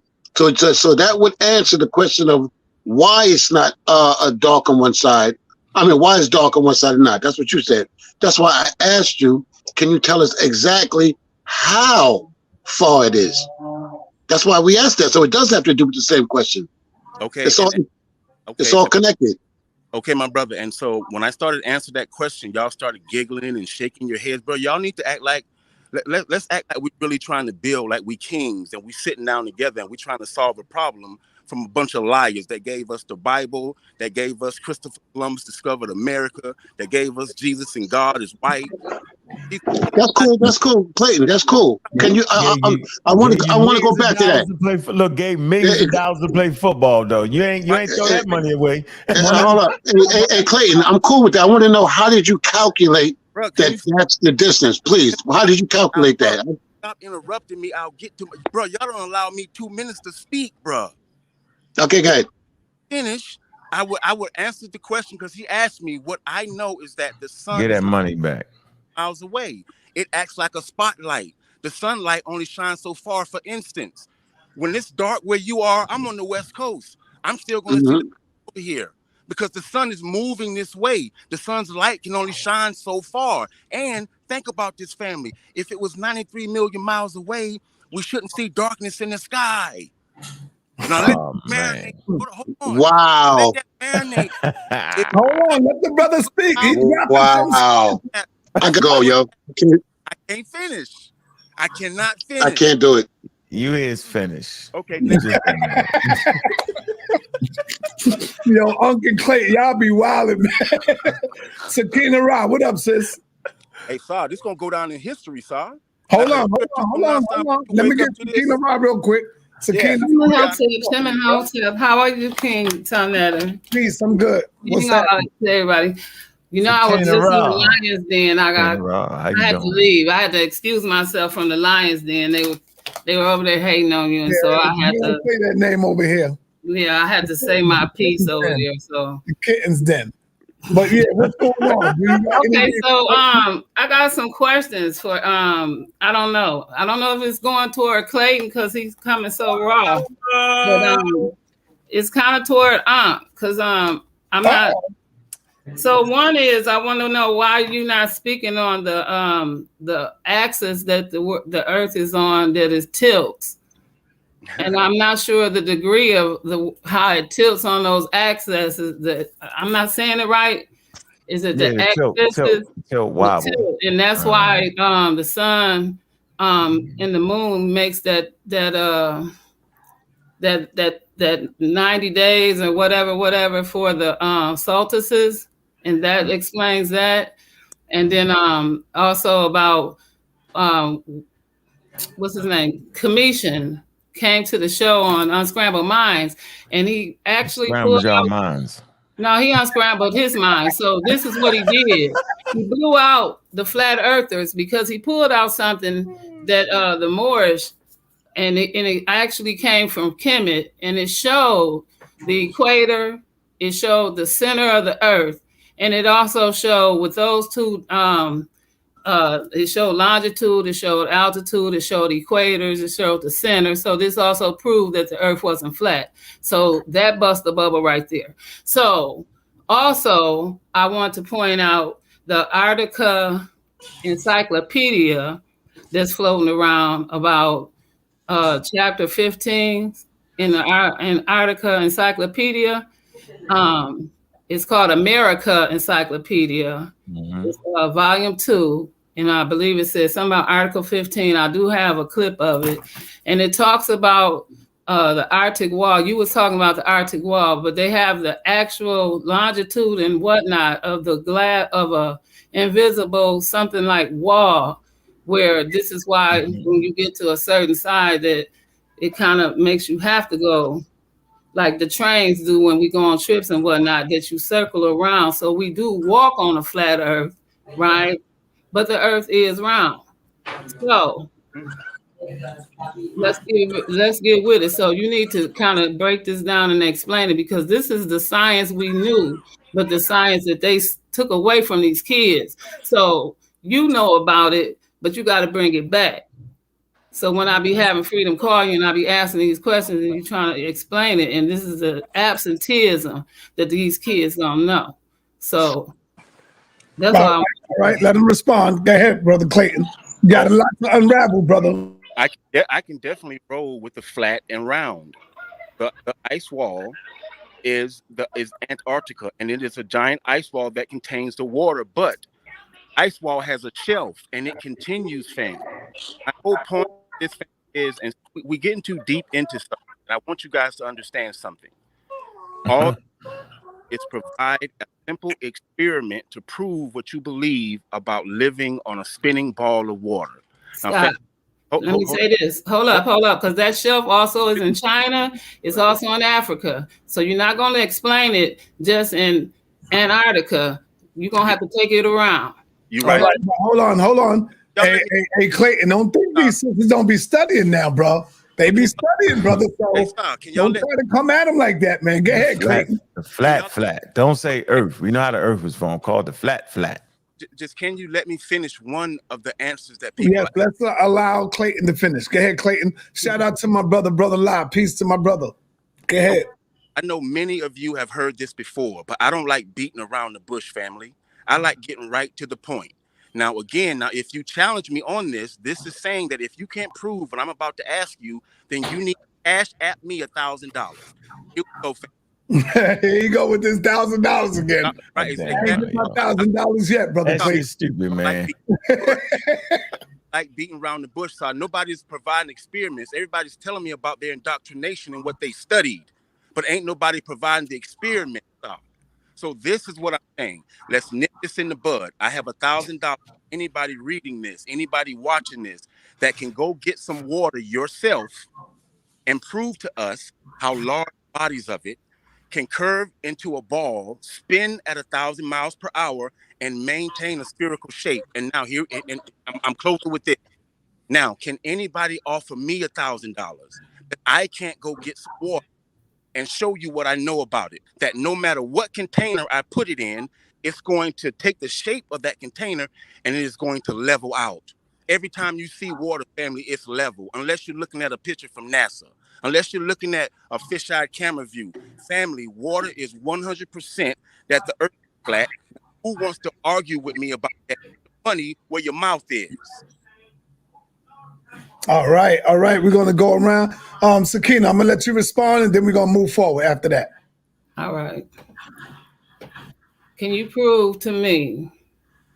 No asking questions. Just okay. You can respond to it because I want to move on.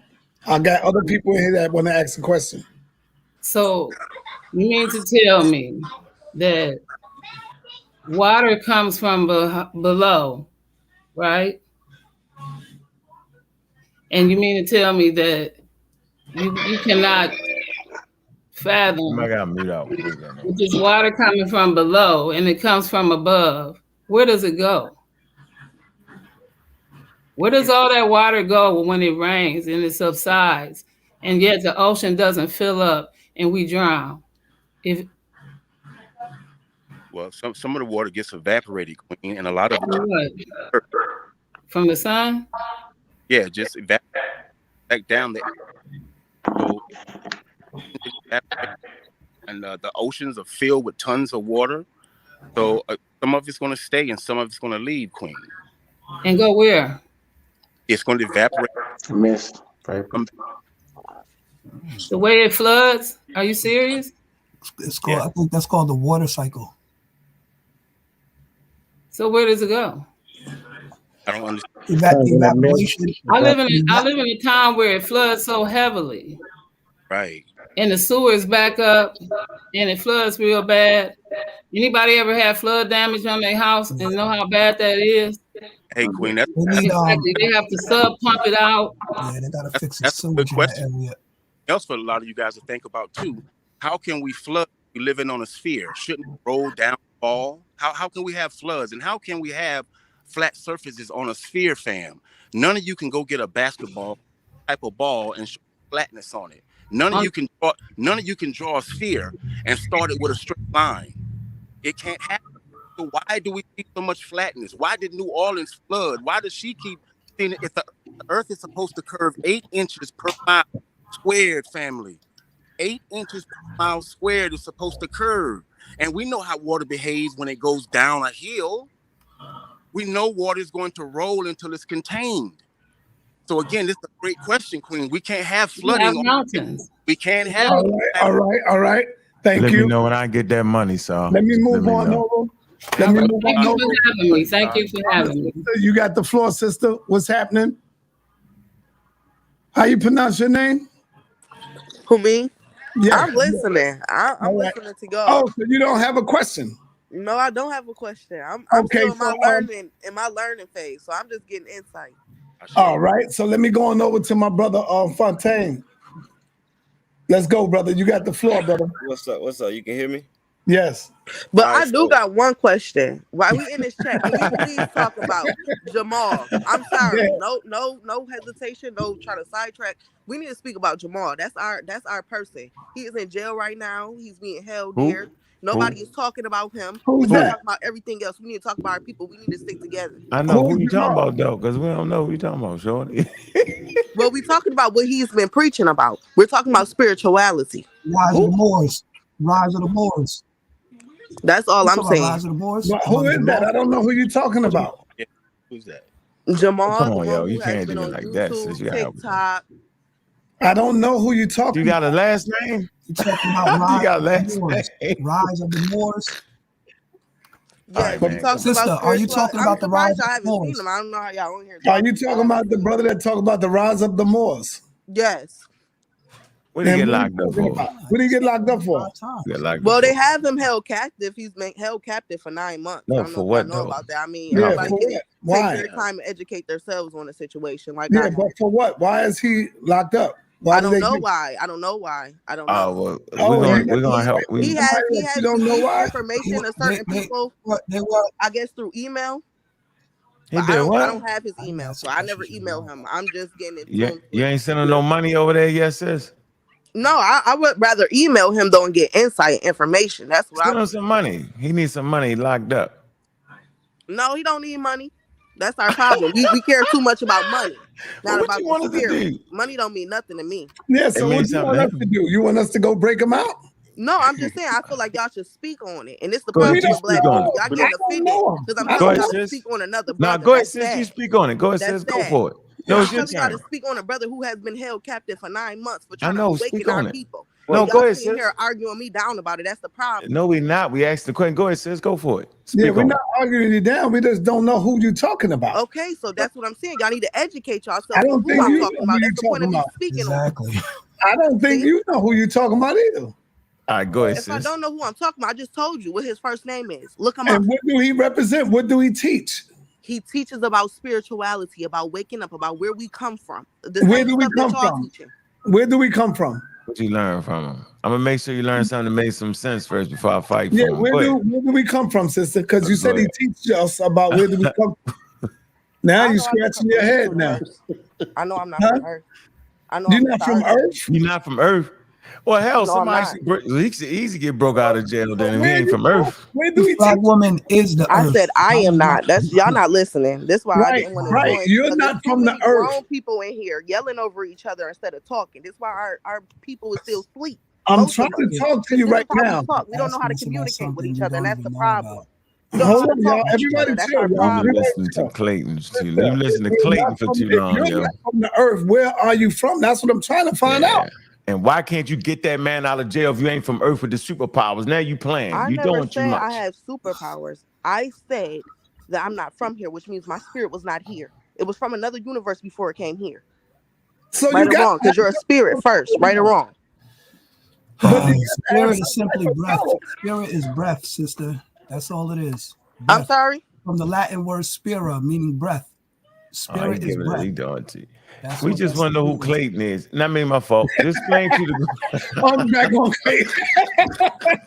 I love the debate with my man Yeah, I Clayton. want my money. I'm great proving wrong. Make sure he send me my money so I got the Yeah, answer. prove him wrong. Go ahead. You got Space. Can I add on All to I this? want to Not say to is Nah, Clayton bro. Holmes pause with outside this of this flat chat. I earth. would love to talk No, to Hey, you and hey, be real quick, informed by you. let the brother That's all go I want to say. because Because he ain't everybody speak else yet. in here, y'all on some other type of shit.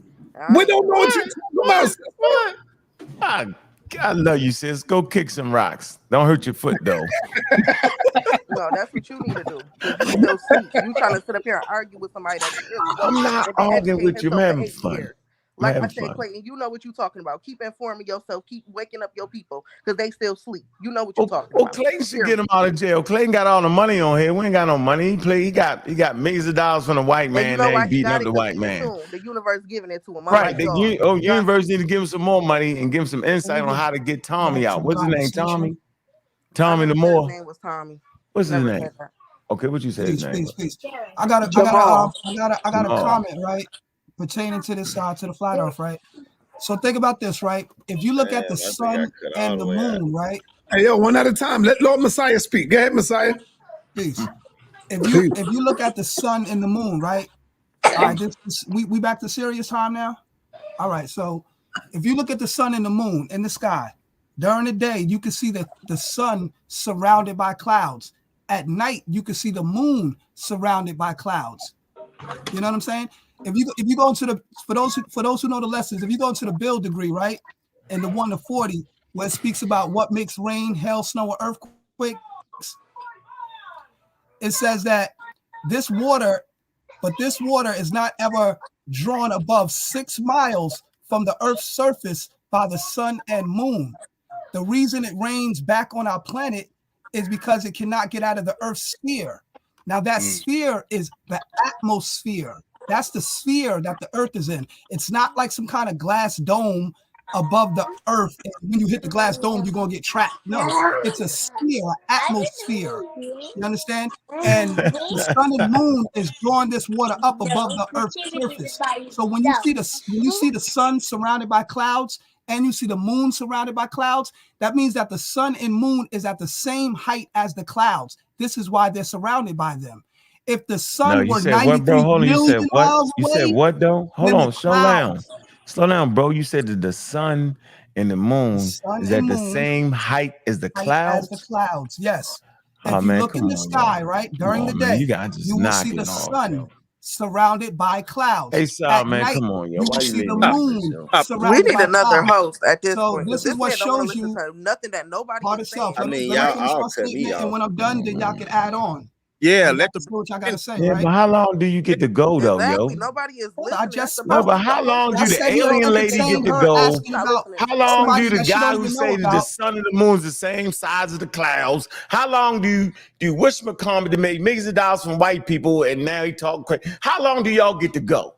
And don't think y'all miseducate people. You don't even know the name of the guy that's locked up. You don't even know why he locked up. And you from Mars somewhere. Like, really? Is this what intelligent people doing today? Nobody. Yo, You don't really? either. Have you Yeah, went out of space? so Have you The took sun and the images moon of is the hold on, same sister, size of the sister, cloud. part of self, sister, part of I'm self. muting out.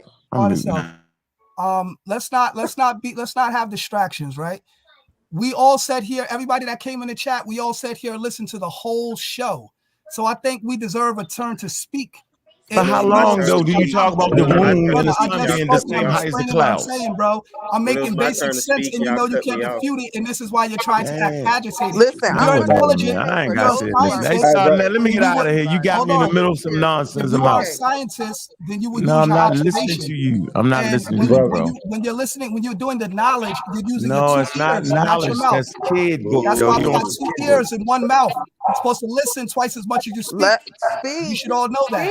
So now that it's other people's turn to speak, you should be listening, not I don't speaking. gotta do nothing though. How about that? Okay, so then that's being biased. I'm not being ignorant. biased. That's being All right? ignorant. You can't be a scientist and be ignorant at the same time. Hey, so how are you possibly You can't be a It scientist doesn't and go say that the together. sun and the clouds are the same height.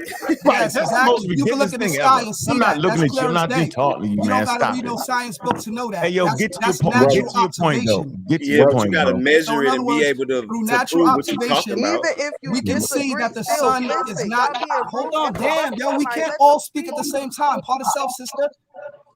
The Earth is not. The sun is not 93 million miles away. The Earth is not 93 million miles away Prove from the it. sun. Prove If it it. were, then the This clouds nigga. would be 93 million miles away as well. What is that This is what extra I'm noise, saying. though? Brother, can I ask you a So question? the sun No, would he be just way let him above the go. clouds. Let him run out And of it's not. gas. He's definitely gonna run out of gas. No, How you do just trying to eclipses interrupt me while I'm happen if the speaking. sun and the moon are the And same we height? did not come from Oh monkeys my either. God! I You can't can't prove the stay common here talking. ancestors. Yo, Stop it gotta be one that at a bullshit. time. One at a time, y'all. One at a time. Hey, Dr. Daniels, I need you to come on, Dr. Daniels, and talk about that petition that we should sign. All right. Go ahead. Who is on? Who is on? Who is speaking? I'm supposed to Now we get my switching the money topic. from your man. Let me Now get we in. switching Oh, the I ain't topic. see it. Go ahead. Okay, Let me hold on. get my money from your man, yo. So, Shout out to all the haters in the chat room, okay, too. hold Y'all on. haters. Hello, Messiah. Hold on, Hello, Clayton. Messiah Clayton, changed the hold on. conversation to one statement. Clayton, I'm He with said you. that. I'm with you. Hold on, family. Yeah, you're not from Everybody Earth. time out, y'all. Everybody time out. If somebody Clayton, got something going on, you keep on putting up $1,000, brother. I'm You're gonna gonna take his have to money. start paying somebody, man. I didn't get my $1,000 yet, and you're gonna have to start paying people, brother. Bro, I got the money. Wait, son, you think I'm a fool, Sonetta? Nah, So you wanna do it. let me cap this. Now, make sure that if you can't do what I asked you to do, you owe me $1,000. I'm great. Do it. Yeah. I'm great. Do it right now. Do you All right. accept? Go give me my money. Oh, Sal, Before we gotta you get Give me my do it, money. let me let the doctor. Let me let the great doctor. No, hold on. Let me get word of mouth from this brother. Do you accept the bet, my brother? Man, I'm going to give my money. Is what you about to do. Brother, yes or no? Yes or no what? That's a flim flam, dog. You don't want to put the money out there. I'm What are you asking talking about? That's I'm right. not giving you nothing. Man, you a I'm not clown. giving you You nothing. a clown. Next. Yeah, I'm a clown, but I ain't giving you nothing. Now clown that. Now give me my bread. Share my screen, Saul, so we can get my money in front of everybody. You ain't saying nothing because you didn't confirm whatever. the bet. Yeah, I'm confirming the bet. Saw the ice wall. You didn't confirm nothing. I'm confirming what bet. We don't got no bet. Don't waste our time with that. Clayton, you got to let him talk. Come on, go ahead. Be quiet, Clayton. So right here, Clayton need to pay me my daggone money. Now, I don't know who he think he talking to. His first wild point was, water doesn't curve. Water finds its own level. Right, this is what he think it is by finding its own level. Like the damn water will go straight off the earth, and they think that's level because they're crazy. Look, earth has a curvature, okay? So finding the level for water would be on the curve. Why?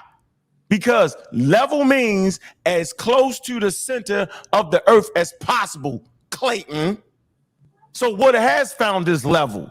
Gravity pushes everything to center mass, bro. Simple as that. Give me my damn money, Clayton. Okay, so can I address that? Man, you can't address nothing. We just showed you, Clayton. You just listen not gonna never pay up, though, Clayton. But I'm not finished yet, Clayton. Let me finish. Clayton, pay me my money. I showed you that level for water is around the curvature of the earth. That's level. It's not gonna fly off the daggone planet, bro. Water does curve. A bubble is curved. The ocean wave is curved. All the things you've made, tell me you can give us $1,000, yo. You frauding right now. Just give me my money to the get the money to the nearest charity, man. Go feed the daggone babies so they don't get old enough to start talking about I don't come from Earth. Yeah, the sun and the moon is even with the clouds. Man, we need some education around here, son. That I can't do it, bro. I'm just not. I don't have it anymore. I don't have it. Clayton, just give me my money, man. Okay, we need natural observation, not the white man's science that you pushing, Unc. Get out of here. We need natural observation, like our ancestors. Hey, Lord Messiah, not the white man's science. I want you next. I want you next, Lord Messiah. We can get it. We can get it. I want you right now on that bullshit evolution. Yo, hold on. I want you now. Hold on. We got one. Get him. We got one. One at a time, man. Listen up. When I speak, I got to be quiet. First of all, Lord Messiah, you should know better than saying the white man's science. There's no such thing, brother, as the white man's science, man. It's not. You could say the white man's misinformation, but you can't say the white man's science because he don't own science. See? So when we begin to say that, my brother Messiah, we then give him the capability of having science for us. No, man. Before we continue on, let me bring on the great doctor real quick because he got an important message, and then we're going to get back to the information. Go ahead, brother, Dr. Daniel LaRoche. Okay, thank you, Sonetta. Peace to everybody on the panel. Thank you for the opportunity to speak about the petition. I put a petition in the link that I was asking everyone to sign. Basically, it's a petition to have the University of Pennsylvania track the doctorate that they gave to Dr. Zahi Hawass. Dr. Zahi Hawass is the former director of antiquities for Egypt, governing all the artifacts and the mummies and things of that nature.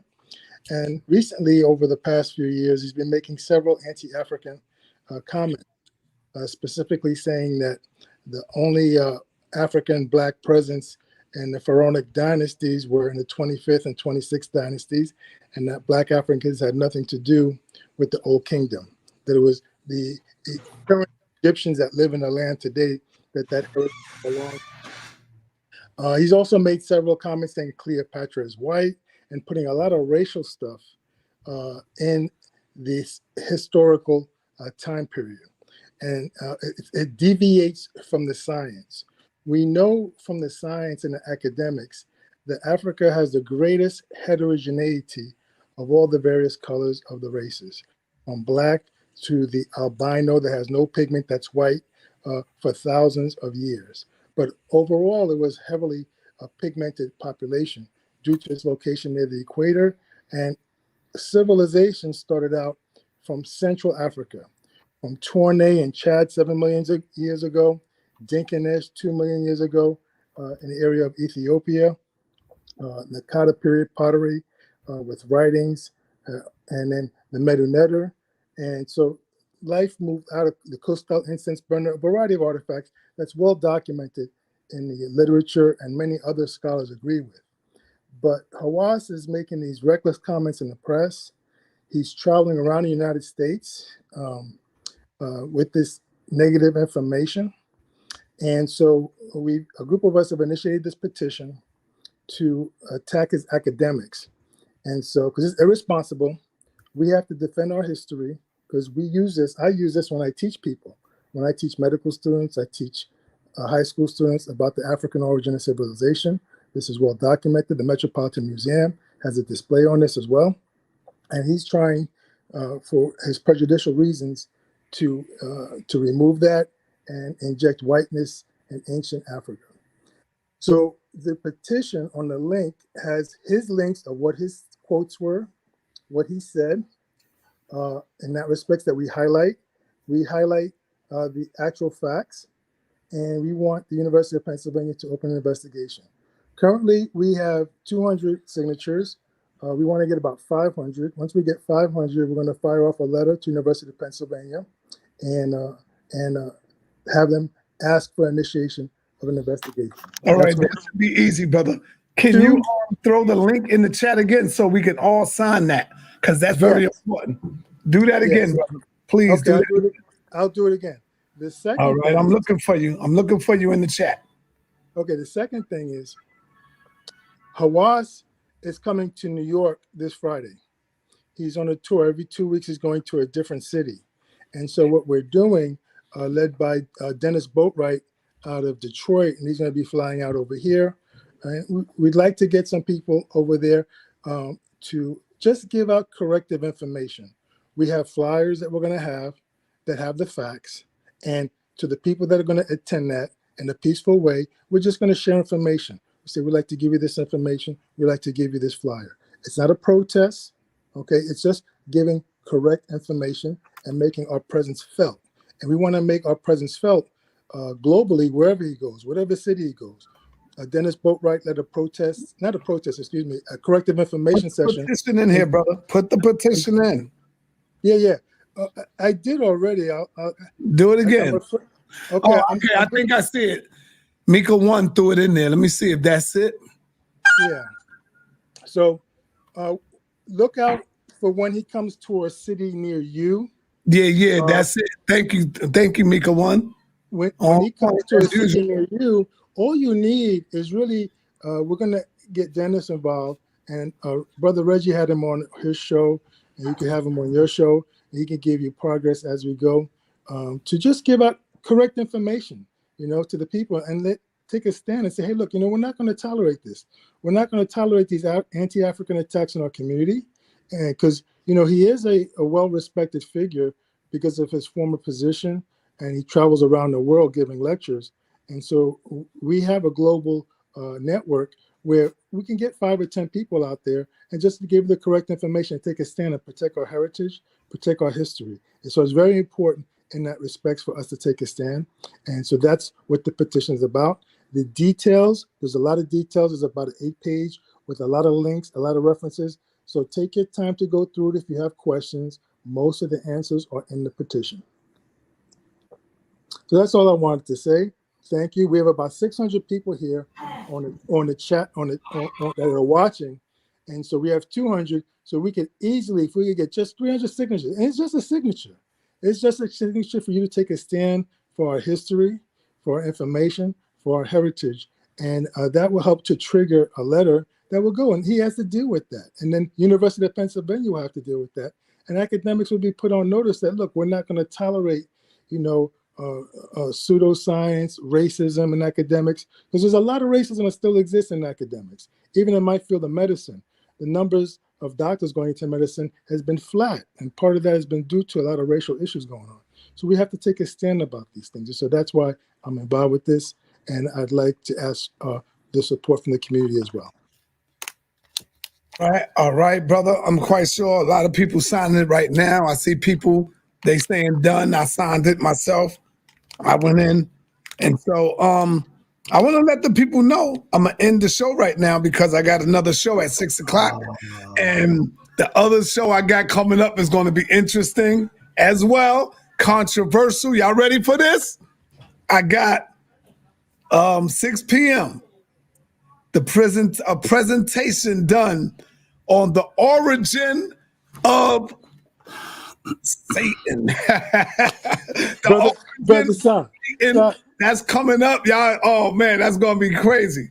Yes, I want to say one thing because I heard about the flat Earth and the water not moving, right? So this is for Clayton, actually. This is just a common observation. Like if we put a glass of water on a table, right, and it's not moving at all, it's actually moving several hundred miles an hour, like the rotation of the Earth. And to give you another example of that, let's say you're on an airplane, right? Now, airplane's moving 700 miles per hour. And if there's no turbulence and you put a cup of water on an airplane, you'll see it looks like it's not moving, but it's actually moving. So I just want to mention that for Brother Clayton. Woo! Hold on, man. Clayton. If you're standing still and a plane is moving past you, the plane is moving, you're not moving. Come on now, let's use common sense, man. What if you're in the plane? The law of physics. If you're standing still and a plane is passing you, the plane is moving. You're not moving. The plane what does that have to do with what he said? Okay, we got to really analyze stuff, man. We just be hearing stuff sometimes and we be like, oh, snap. All right, thank you, Sal. Take care, man. Real quick. Everybody go on mute. Everybody cannot unmute themselves because y'all get feedback. Right. So everybody mute yourself. There's only one person talking. Go ahead, Lord Messiah. When somebody asks me a question, please allow me to quickly answer it, son. You know I'm quick. I'm not long-winded. Go ahead, brother. Go ahead. The answer. He just told me that a glass of water sitting on my table is moving at 700 miles per hour. So what that means is if I get into a helicopter, Sarnetta, and I hover straight up I go up in the air and I just hover. When I come down, I should not be in the exact same spot, should I, Sarnetta? Exactly. Come on, family. But exactly. I do. I end up right back in the same spot. So, Lord Messiah, I take it that you're a flat earthling. I take it that he's speaking common sense. Right. Are you a flat earthling? Sense. And brother, just real quick, Sunday, also, when you were talking about the sun and moon out together, y'all need to go check out my Facebook page.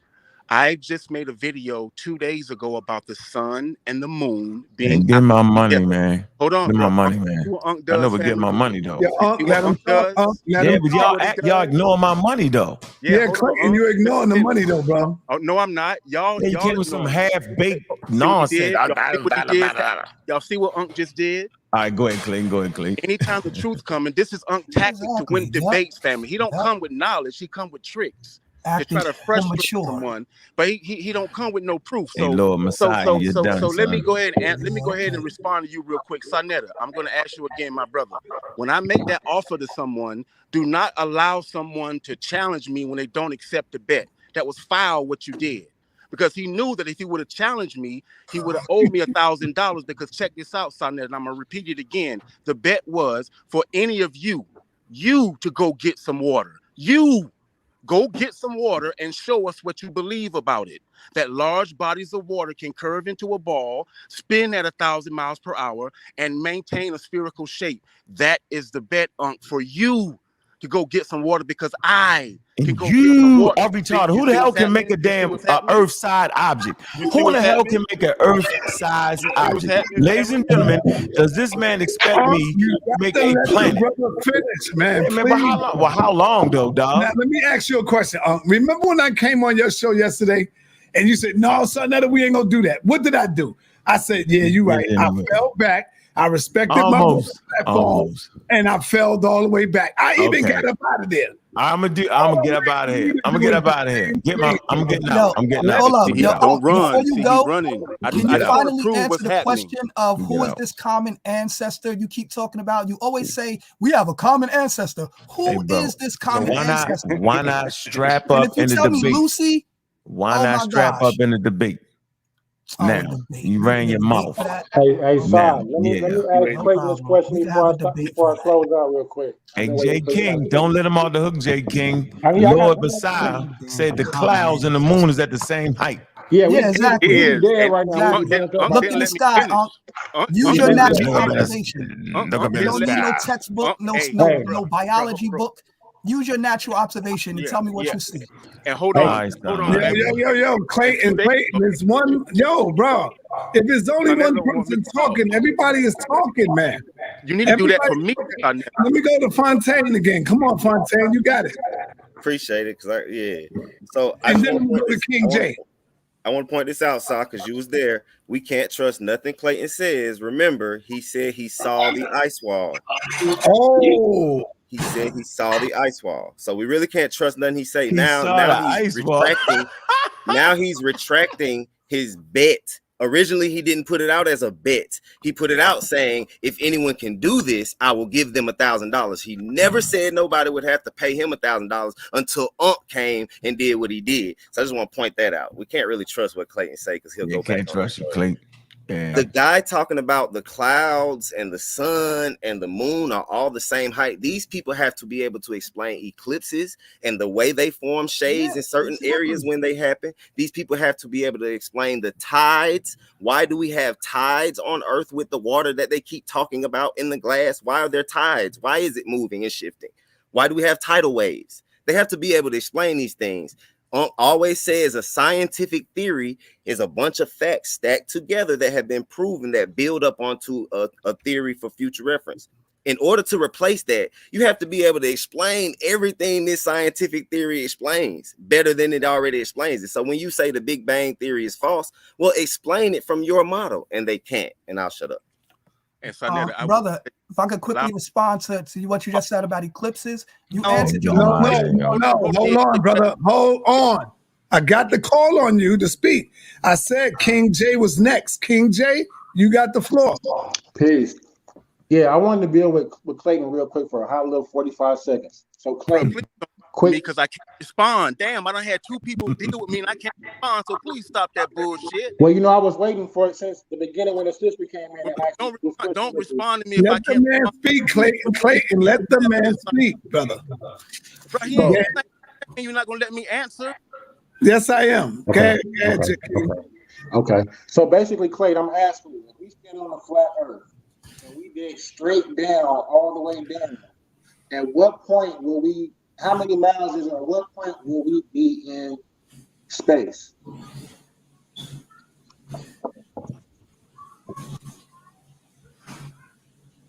Let's go, Clayton.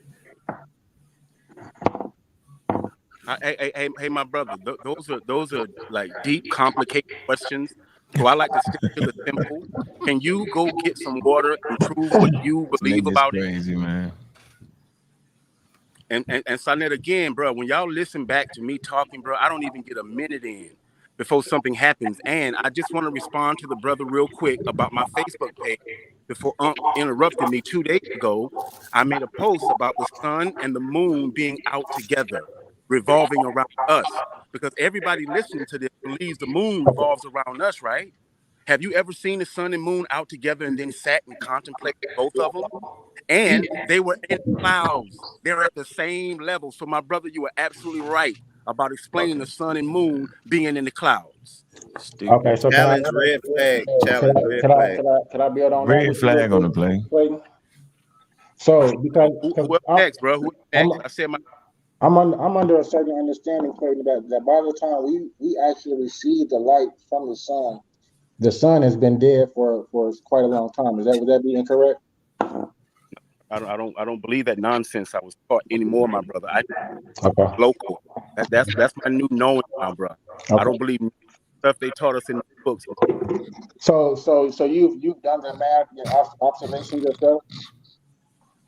I don't know about math. I do all the time. Okay. Yes. So that's why you think the sun and the moon is aligned with the sun, the moon, the clouds, because you're just using your basic observation to. Correct. I see it, but nobody. So why are we burnt alive if the sun is that close to us? See, my brother. See what's happening right now, fam. That I'm gonna be real quick, Sonetta, but see what's happening right now. You said use common sense, right? No, yeah. Hold on, bro. I'm gonna be real quick, fam. Because the sun rays bounce off of the moon, correct?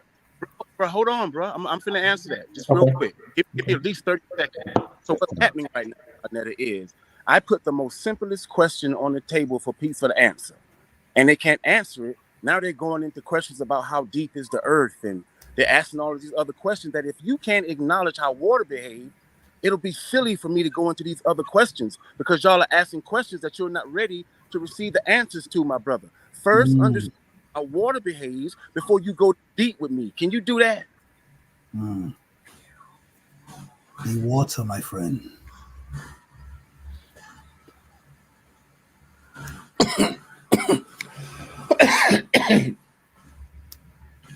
All right. We're gonna move on. Let's move on to Suave. Suave, put your camera on, man. Let's go.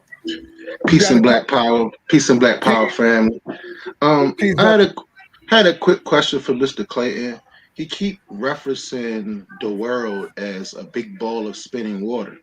Now, that's very disingenuous because we all know that the world is 70% water on the surface. That's on the surface. But under that surface, you have iron and molten rock. You know, that's what the earth is. And you don't believe in gravity, that'll be convenient for your theory not to believe in gravity. See, people that believe in flat earth, they're conspiracy theorists. Conspiracy theorists always believe that everyone's being lied to. We're being lied to about this. But come with the facts. If we're being lied to, give us some information to help us wrap our arms around your theory, because it's just a theory. Now, science has a method, and the method proves or disproves theories. So it's good to have a theory. Back in 2018, I was also a flat earther. But guess what? I got a job where I became an environmental technician. And I'm from Baltimore, but from people that's in New York, it's a bridge in New York that they had to make one side larger than the other to compensate for the curvature of the earth. You understand what I'm saying? So it's certain things that proves the Coriolis effect, like I was saying in the back chat. If you know about the Coriolis effect, and you can debunk a flat earth real quick, explain when. If the earth not moving, explain when. Explain tornadoes. The Coriolis effect can. It can explain tornadoes in a minute. If you know about the upper hemisphere, the lower hemisphere, and the mid hemisphere, as the earth spinning, it's all different you got to turn on your camera, bro. So just in a nutshell, bro. Yeah, little Messiah ain't got no camera. I ain't gonna be too long, but look up the Coriolis effect. You saying no? The Coriolis effect definitely debunks flat Earth in a nutshell. They're gonna deny it. Baltimore in the house, brother. All right. One man in the building. Let Clayton respond, please. Go ahead, Clayton. Oh, I ain't got nothing to say to that, sir. I said all right. Morpheus, you still there? So hold on, sir. Real quick. I'm got nothing to say, but let me just cap this. He did exactly what I said. I put the most basic thing on the table to prove what it is that we know, and he went into several questions. Coriolis effect. When started, that's what this pain does, son. I'm touching cognitive dissonance, my brother.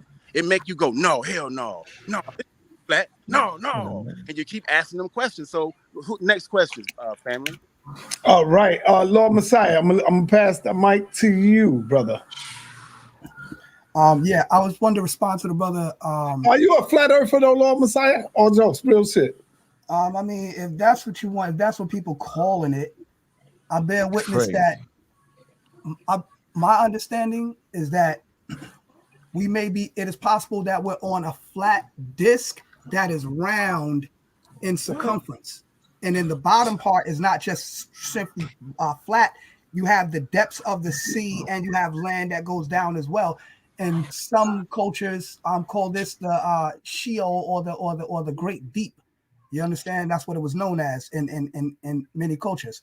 So, and on the top part, we have a sphere, but it's not a glass dome. Like we're not in one of those, those balls you shake up and you see the stuff falling down, like the confetti and all that. Like we're not inside one of those. The sphere we're in is the atmosphere. The atmosphere. And when the sister was asking about the rain, that's called the water cycle. The water is evaporated by the sun in a fine mist the naked eye can hardly detect. And sometimes you can see the vapors, if you look like real close. However, that's evaporated. It forms clouds. These clouds become condensed. And then the rain, when it comes, it look like this, brother. Something similar. You know what I'm saying? The bottom part, I wouldn't say necessarily looks like that exactly. Not in my vision. And like I said, this is my vision. Everybody has their vision. Now, see that top part, like it looks like a dome thing. Yeah. No, I don't bear witness to that. We're not trapped in some kind of glass dome. You know what I mean? The quote unquote dome or sphere that we're in is the atmosphere. You understand? And that does have a curvature to it. And you can see that through rainbows. You can also see that through the so-called missiles that they be trying to shoot out in space. All of them go up straight for a certain time, and then they all curve. All the time. They always curve like a bottle rocket. Remember those bottle rockets you shoot off on the 4th of July? They go up in the air straight and then they curve. Same thing happens with those missiles due to the curvature of the atmosphere. So and just real quick, my brother, to respond to what you were saying about the atmosphere, which I'm sorry. One second. I'm gonna land my plane. 1 second.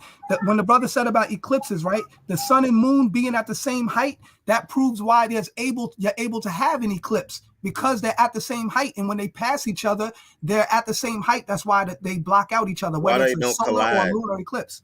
See what I'm saying? That's why. Why wouldn't they collide if they're at the same height?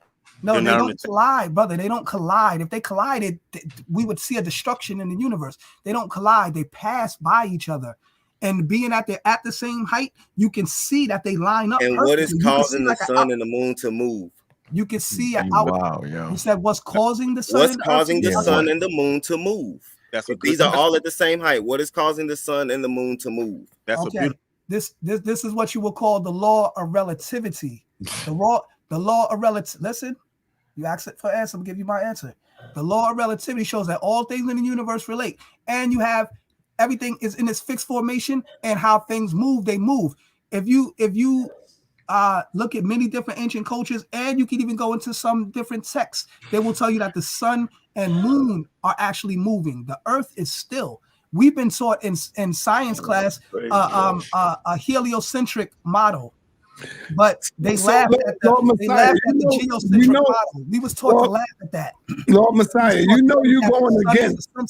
But Lord actually, Messiah, you are the Lord Messiah, you're going against damn near all the sciences, brother. You do know that, right? And so now, are you smarter than those who've been studying this for damn near 500 plus years, bro? Come on, Lord Messiah. And does he have any sources? Go ahead, Lord Messiah. Hold on. You said I'm going against who? You're going against a lot of sciences that's out there.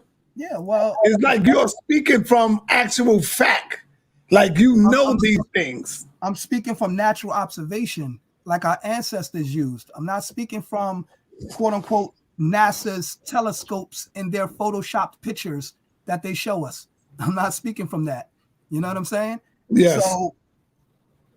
So you know what I mean? If we look at the natural movements of these things that orbit in the universe, we can see what goes on. You know what I'm saying? You have lunar calendars, you have solar calendars. Would you say it look like this with the earth under? No.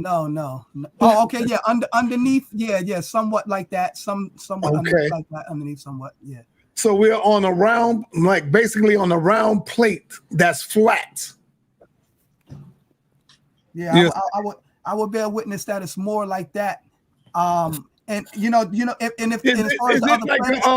hold up, it got to be like a bowl or something. I would say because the water is not overrunning off of it, Unless Clayton is saying that there's a glass. I would like to bring Clayton in. Clayton, with this demonstration that you see right here, where would you say the glass wall is at? Is it all around us?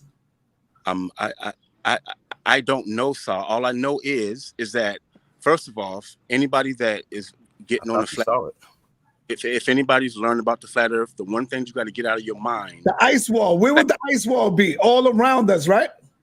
I'm answering. You got to get out of your mind of the earth being a flat dip out of space. We're not up there, but we're on an flat plane, bro. This shit goes forever. That ice wall has a shelf. And then that shelf continues to go. So what's holding it up? The ice. What do you mean? Again, sorry. It's an ice wall that I feel. No, I'm saying what's holding up the earth? Like you see it right here. Like what's holding it up? I don't know that. I'm not ashamed to say I don't know. All I know is it's not what you're showing me now. All I know is that we're not in motion because nobody can prove that. And water is my 100% proof. So flat earthers, please get this disc out of your head of floating up in outer space on a disc. We're not up there, and there is no edge. Until I see an edge, there is no edge. And to my brother that's saying it's the atmosphere that's containing this, brother, it's stronger than the atmosphere because rockets can't get out of here. We've never been. You said that it's not up there. Aren't you in space right now? No, I'm not up in space right now. I'm not. So the Earth, the universe is not in space? Everything above us is circulating around us and we sitting still. And when you finally understand that, and be able to go sit outside at night and watch the moon or the sun coming up or the stars. You're saying that the Earth is not in space, brother. I'm saying no, I don't believe the Earth is up there. Man. Not up. No, I don't believe that. What the what? That's the problem right there. That's the problem. Yo, man, you want to get in this, bro? Yeah. Man, look, I'm trying to be on my best behavior, man. Yeah. Oh my God. Facts. Come with facts and stop all the giggling, man. Prove what y'all believe. Hey, Morpheus, man, come on, man, get in here. And we got the part. Okay, yo. Okay, hold on. Look, stop. Let me do this real quick. Tell me don't laugh. Listen, let me go, please, for clarity reasons. Just for clarity reasons, I want a list. Can you give me a list of everything that, because it seems that you're challenging the science established position of everything. So I want a list, right? So I want to get one first. One, is it true or not true gravity exists? According to you, it doesn't exist, right? Does gravity exist? No, it does not exist. Okay, that's one. Cool, thank you. Two, the Earth, right, is flat. That's two, right? Okay, three, the sun is not 93 million miles away. Would I be correct in saying that? Yes, you would be. Okay, number four, right? The sun and the moon, right? Like you said, all is equal. Would you say they're equal size? Yes. Okay. Right, four. Okay, cool. So let's go down this list. So when we look at this list, so my question to you is: this is an accepted position throughout the whole planet, the whole entire planet. So you're saying every country on the planet Earth, this is a conspiracy that's been told. So you got governments involved, you got cultures and countries, and everybody's involved in this lie. So my question is, what is the benefit of the lie? Who benefits one? Who benefits from the lie? How do they benefit, and why? Go. Okay, good, bro. Those are deep questions. And again, I'm not going to get into that with you. You'll accept my 100% proof that we don't live in the sphere of water. You can accept that. Don't ask me no questions, because that's I can give you. That I can.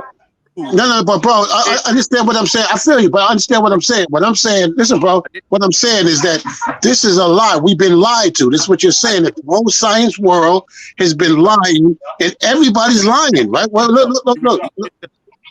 So I'm asking you, but it seems like let him clear it up for you, Clayton. Let him clear it. Go ahead, Morpheus. Yeah, because you're going around what I'm saying. So we're looking at this and saying, everybody, every country, every government, everybody is lying. They made this lie up. It's a big giant conspiracy, right? And this is what they're pushing. And they've been pushing it for 500 years. So I'm asking, if this is so, according to you, because it's all a lie, I'm asking, this is important. Who benefits? Anytime someone lies about something, listen, bro, anytime someone lies about something, there's a benefit, right? That's why they're lying. So, I'm asking, what's the benefit? Who does it benefit? And how do they benefit? Go. Let them go without cutting them off. Go ahead, Clayton. And then I don't know if you're a believer in the Bible. I think Sonetta was at one point too.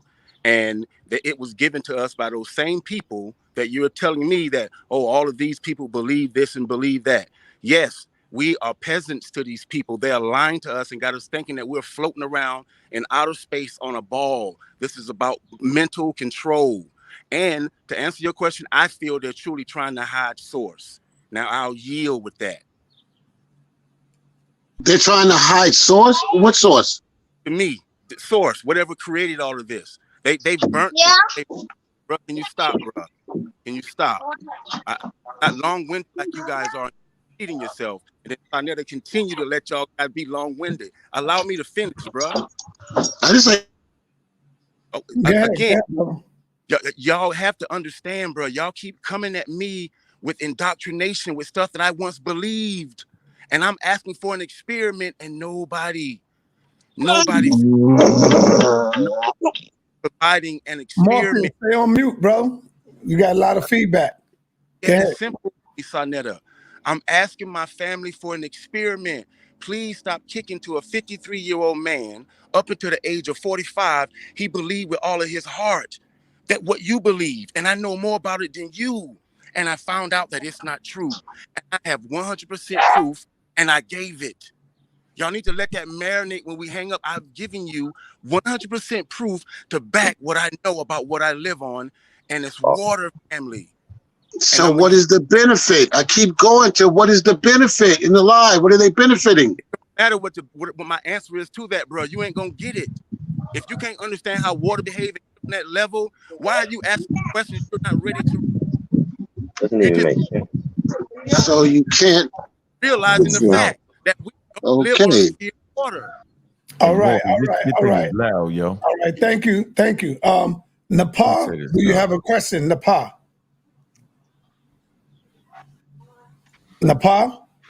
Yeah, can you hear me okay? Peace. Yes, I hear you. Go ahead. I'm not trying to get the $1,000 prize or a reward or whatever award. I just wanted to point something out. I mean, flat earthers, this is like a very, I know they could get touchy. It's a religion that they're following, and they have, it's like what the brother was saying on your interview today. They use a lot of information to try to disprove what has been proven in natural science and natural observation. And I just want to point this out. They don't accept anything when you tell them, people go out, they go out into, the orbit out into outer space. You're breaking up a little bit. I tried to let it go. Okay. Oh, well, let me sound bad. I know. I'm almost done. I'm not going to stay up here. I just want to bring up a point. So, even if you tell them all the information about outer space and all the satellite pictures, and they don't accept it. And I heard somebody say something about observation. It was one of your guests. He said, "I just go by observation." So I always bring this up to them. In nature, everything in nature, that you look at, seeds, they're round. They're spherical, somewhat, if not, for the most part. Eggs are round. Why can't you address something that we can look at on Earth to be able to, since you're always talking about get a cup of water. Your audio is not good, Nepal. Oh my God. I'm not trying to stay up here, but did you hear my question? Yeah, but you're going in and out. It's in and out. So I plugged and it they've in. got like little stuff messing up when you talk. It's other noise. Okay. You probably gotta go out and come back in. Go ahead, say something now. Yeah, I'm here. It sounds better. It sounds better. I don't know what you did, but it sounds better. Go ahead. Yeah, I don't. Okay, so anyway, since they're always asking for information, they're always talking about cups of water and all that nonsense. Why don't you address the question I always ask about seeds and eggs? Why are seeds and eggs round? Why is a droplet of water round when it's in experiments? Why don't you address that? Nothing. I mean, they keep on changing their model. First, it was just a flat coin looking thing. Then they realized they couldn't argue well. Then they put a sphere dome over it. I'm talking about through the years. Now this guy's like, it's got some stuff underneath it. But you just, anything besides it being round. You see what I'm saying? It's like, why don't you just admit that everywhere you look around in nature, that you can observe in nature, from at its core, it's going to be round. Creation is round. A spiral, DNA is a spiral. Within a spiral, it's a sphere. I mean, this is a very, very good question for them that they never address fully. They can never prove. I don't need to argue about outer space and water in cups. I want a flat earther to tell me why everything that I can observe in my world, our world today, is basically showing up as spherical. It's not flat. It's not a hemisphere. It's round. It's a sphere. Can any of you address that? Yeah, that's a quick one for me. Man.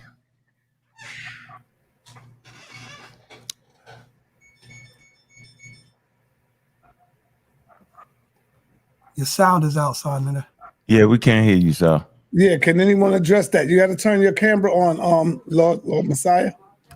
Hey, so now we need to deal with Lord Messiah here and saying that the moon and the sun is even with the clouds, right? In reality, we've all flew on planes. We all flew on planes. Hold on, bro. Speaking, brother. I've been waiting for an hour. I've been waiting for an hour. Check this out, Messiah, man. you gotta let him talk. Yeah, hey Messiah, you probably ain't had enough money to be on an airplane, bro. But we all have. And we on airplanes, we definitely fly above the damn clouds. And you can actually look out the plane and look down, depending on the altitude, and say, man, the daggone, man, we're above the clouds, bro. And the point is we running into the damn sun. And the answer your man question about how come the sun's shining and we can't see it in damn space. First of all, Earth actually has a atmosphere which reflects the daggone UVA rays and UV rays. It's radiation, man. Like, this is wild to me, man. Sanchez got the brakes beat off of him, right? And y'all still promoting that? Did y'all go see that debate? Did y'all pay to see that and see how bad that man looked in there? No, y'all still wouldn't be talking all this nonsense. I'm done, man. Go fly on the plane, Soul Messiah. You tripping, yo. Yeah, so may I respond to Nepal? Yeah, you can respond. Hey, Messiah, are you of the nation of gods and earths or no? Brother, I came up in the nation of gods and earths. However, my knowledge, wisdom, and understanding is beyond just one particular field of study. So I don't limit get him in the myself ring, to just Saul. one See if field they of want to study. see him so I can beat the Just brakes know off of and him. understand All right, Yo, may I speak, brother? Because I'm tired of him interrupting me. Yeah, I want you though. Yeah, Like, everybody yo, see. I set want up the you. debate. That's all you got to do, bro. Yeah. Now, though, Let him speak just now. have Saul set up the debate. Go ahead, Messiah. Go ahead, brother. So, peace in the pot. I wanted to respond to your statement. I think like what I was hearing from you, it came to my mind about like angles and things of that nature and degrees.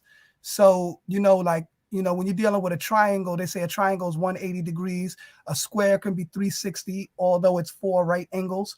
A prism or a 5-point star is 72 times 5 is 360, and it's different angles. A hexagram has 6 sides, you know what I'm saying, and so forth and so forth. The circle is 360 degrees. The spiral is 1080 degrees. You see what I'm saying? So these are different degrees and angles. And in the universe, you will see all these different degrees and angles. Not everything in the universe per se is circular. You know what I'm saying? It will equal 360 degrees, yes, but it's not necessarily everything is not circular. You know what I'm saying? And as far as one brother was speaking about we not being in space, for anything to exist, it must consume space. You know what I'm saying? So everything is in space. You know what I'm saying? That's just a fact. Everything is in space. Right. Everything. Let me rephrase myself. Let me clarify. I know there are different shapes and different angles, but we're talking about creation. I wasn't clear because I'm so tired of repeating myself and never getting a good answer. That was not a good answer. So perhaps I should rephrase it. In creation, DNA is a spiral. Within a spiral, there's a sphere. That's fact. your body, animals, whatever you want to say, cells, even cells are spherical. You get what I'm saying? Now people can say, no, they're different shapes, but they're not. You're not looking at something flat. You're looking at something that is either oval or it's round. That's my point. It's round. At the base of everything in creation, you're going to have something that's round.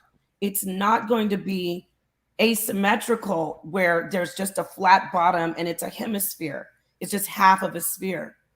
So not one flat earther can get a straight answer on that. Just as you guys talk about, you don't like science and you don't like all this, and science is trying to trick us, but then you still use little bits and pieces of science when it helps your argument. So let's just be like, children in the garden making basic observations. Seeds are there. Wait a minute. Seeds are there, they're round. Eggs from the chickens are round.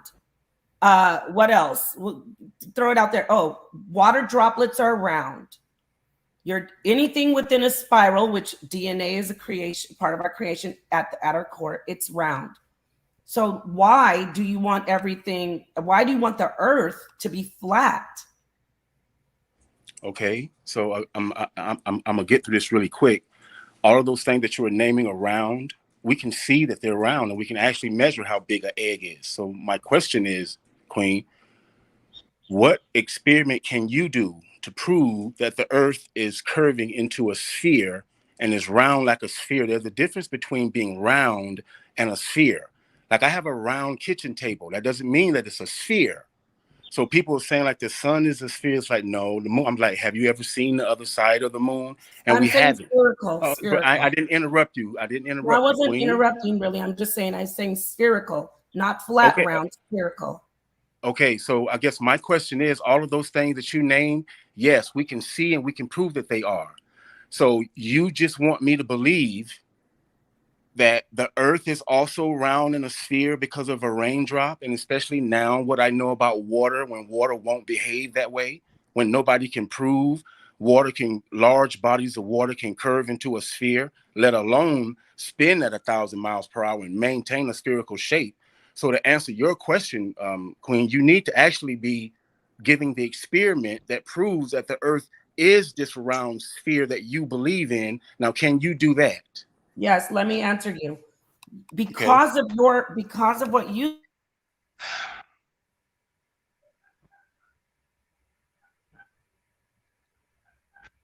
She gone?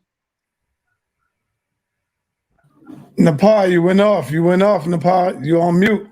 Oh, sorry. Because you won't accept any science, really. You won't accept any type of natural observation. I'm just going to come to you. I don't want to hear about, can you prove the earth? No, you can't prove the earth either, because you won't accept that people go out of outer space and take photographs. You won't accept any type of pictures from satellites. You won't accept any information that's obvious. The sun and the moon and the clouds are not obviously not at the same elevation. That's ridiculous. You won't accept that. So I'm going to step to you with your cognitive dissonance. No disrespect, but I'm telling you, you're really in a religion. You will not look at it. All you can accept is what you see, right? So if all you can accept is what you see, talking about creation, I'm talking about creation. I'm talking about creation. I'm going to say it again. I'm talking about creation. I have to beat that in because you keep saying, well, I need to know what the earth is. You got to look at the microcosm to be able to know what the macrocosm is. You got to look at, because I don't, that's why I bless Ankh and everybody who does all the science and does all the research. That's a waste of their time for people. You have to look at the microcosm that's right there in front of you. Your head is round. Okay, I'm serious. Your head is spherical. It's like it doesn't have to be a perfect a ball, but your head is spherical. Organs in your body, for the most part, your heart, it has it's spherical in a sense. You know, I'm using maybe not the greatest words, but it may be obtuse, but it's not flat. It's not. You don't have anything that is natural and that is in creation that is at its core a part of this world, a part of this earth that is just a half a semicircle or a hemisphere. They are round, they are symmetrical.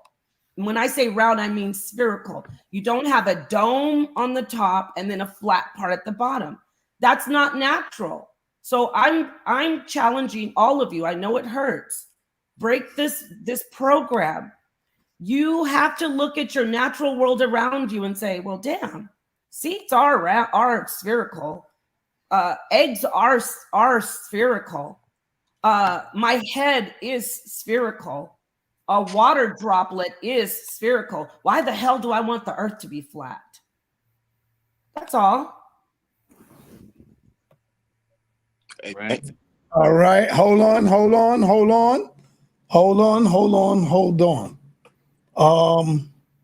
Let me go on over to T Almighty. T Almighty L. What's up, brother? You on the call? Unmute yourself. Yeah, what's up? I don't really have a question to ask anyone in particular, but I just have questions that I feel like we should probably all ask ourselves. And it's like, besides religion, I would say like everybody living would want to know what's in outer space. And if that's something achievable, why is it hardly ever achieved, if ever achieved? And my other statement or question would be, is if we've been to outer space, I saw a video where they were saying that for us to fly back to outer space, like we no longer have the technology, which was crazy to me because I can pretty much say that we all agree that technology has got better over the years. And for us to say that we don't have the technology to go back to space, to me just doesn't add up. And I saw somebody saying, what does it benefit these countries or whatever? I don't know if every country has like their own outer space entity or whatever, but NASA makes a couple $100 billion a year funding, and we hardly know what that money's ever spent for. So I guess that would benefit the government or the United States in some aspect. And then my last statement would be like, I think like if going to outer space is the greatest achievement the United States or any country has ever achieved, why isn't that like something China or Russia or the United States wants to try to control the resources in outer space? If we could go to outer space, just like we don't know what minerals or other resources that are on the moon and what it could potentially do for us here on the earth. And to me, I just feel like there's too many questions on not, and I'm not a flat earther. It just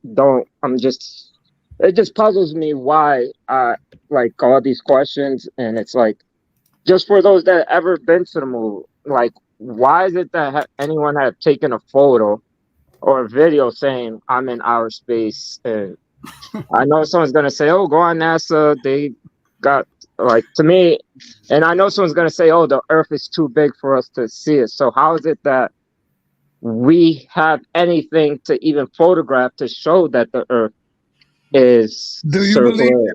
Do you believe that people been to the moon? I personally don't believe. But I'm not a flat earther. No, I'm not a flat earther, but I don't personally believe anyone has been to the moon. Rasan L, are you a Moor brother? Unmute yourself. Hell no. All right. What's the Rasan L? I used to be. You know what I'm saying? We already went over that. I used to be. Okay, there you go. See, yeah. Well, you used to be a Moor. You still got the title. I ain't gonna change my name again till I find out. My OG's name from Ben Gassal. All right, got you, brother. So what's going on, man? You got a question or a statement? So I got both. You know what I'm saying? Okay. I definitely want to win. I definitely want to win this flat scam money because they scamming. right? You look at that model you put upside, right? They show the Earth, the flat surface of the Earth is horizontal, but the surface of the sun and the moon and all other planetary bodies, according to their theory, their flat surface would have to be vertical because we see that it's round. If it was horizontal, we wouldn't see that those planetary bodies are round. We would just see a flat, you just see some kind of object in a vacuum of space. But this experiment that Clayton is wanting us to do, he's scamming because he knows we don't have the resources or the money to affect a vacuum around water or to affect the force of gravity or any other force that would be similar to gravity to show that water can be spherical. So I'll take your money and I'll show videos of spherical water in space in the vacuum or even on the atmosphere. If you take away that crazy stipulation that I myself have to do the experiment. Otherwise, we know you scamming. Y'all say that the Earth, this flat surface of Earth, is infinite. Sanchez definitely says that the flat surface of Earth, the distance, the length of it is infinite, which means the sun has to travel an infinite amount of space. How do we get the sunlight every day if that's the case? How do we get sunlight every day if the flat surface of the Earth is infinite? If the length is infinite, is the width infinite? If it's not infinite, what is the distance of the dimensions of the width of the Earth and the length of the Earth? Because the sun has to travel over this distance, the length or the width, go under the Earth, that bottom of the Earth, and then come back around every day to create a cycle. That's how you measure. That's how you give a measurement of how long it takes the light to travel. So your experimentation that you want, Clayton Holmes, is a scam. You know you can only win if we have to do it ourselves because we don't have the resources or the money to affect those conditions we need to make an experimentation actually be an actual scientific experiment. Okay, I mean my mic. Just real quick with the answer to that, sir. So, family, he said I'm scamming when I'm asking you to simply go get some water and simply prove to me what you believe about it, and he's saying to me that that's a scam. So I'll pass with that. All right, let me go to Ronald Berkins. Ronald Berkins, you up next, brother. What's happening? How's everybody doing? Thanks, Sa, for the invite. So just a couple of questions. I'm a spherical Earth person. I believe in the science, not in the flat Earth theory or model. So some questions for Brother Clayton. So, and maybe the brother just spoke, just kind of stole a little bit of my thunder. In the round Earth model, we believe, or we know that the Earth is 25,000 miles in circumference with about 260 billion cubic miles of volume. What are those similar numbers for the flat Earth?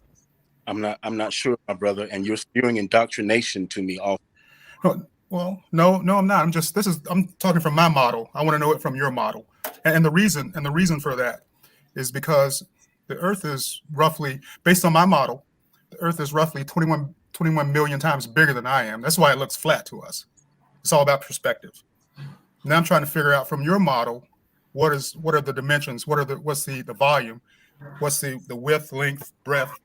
Give me those numbers so we can understand, so we can go, toe to toe. Okay. So I don't know how long you've been listening, and you sound like you're a scholarly person. You did a good job of remembering what they taught us. So now you want to challenge me on that. And I just want to say I'm not going to entertain these questions because I have the simplest question on the table. I am asking you, my brother, can you simply go get me some water and just let me see what you believe about it? Well, maybe a better example. Hold on. I can give you a better model. Hold on, bro. And if you can't do that, I'm talking about experiments. I don't want to deal. Can I remember the numbers within the Earth? I deal in experiments, family. But there's a reason. There's a reason I'm asking these questions. Come on, bro. I was quiet when y'all talk. Y'all always do. I apologize. You're right. Right. And I swear I'm not going to be long-winded. So, my brother, please hear what I'm saying. Don't ask me no deep questions like that. Not sure about them. All I know is the Earth is flat and water is my 100% proof. And you need to be disputing that, especially for $1,000, my brother.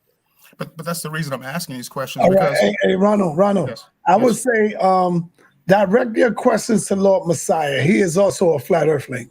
Okay. Is he on the show? I think he might be a little better on answering the question. I'm not a flat earther in the sense of whatever people may think that term means. Yeah. I understand the science that I understand, and I'll explain it. You want to explain the brother question to Clayton? Ask again, Brother Ronald. Yes. So I'm trying to understand the dimensions of the flat Earth from your model. I gave it from our model, from the spherical perspective. Right. I'm really trying to understand it now from the flat Earth model, so that we can have just a very quick dialogue.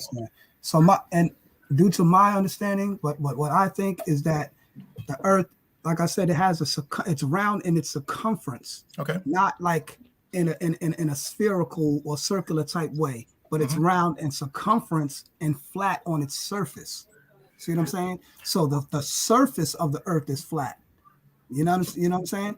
So what are the dimensions though? Say again? What are the dimensions?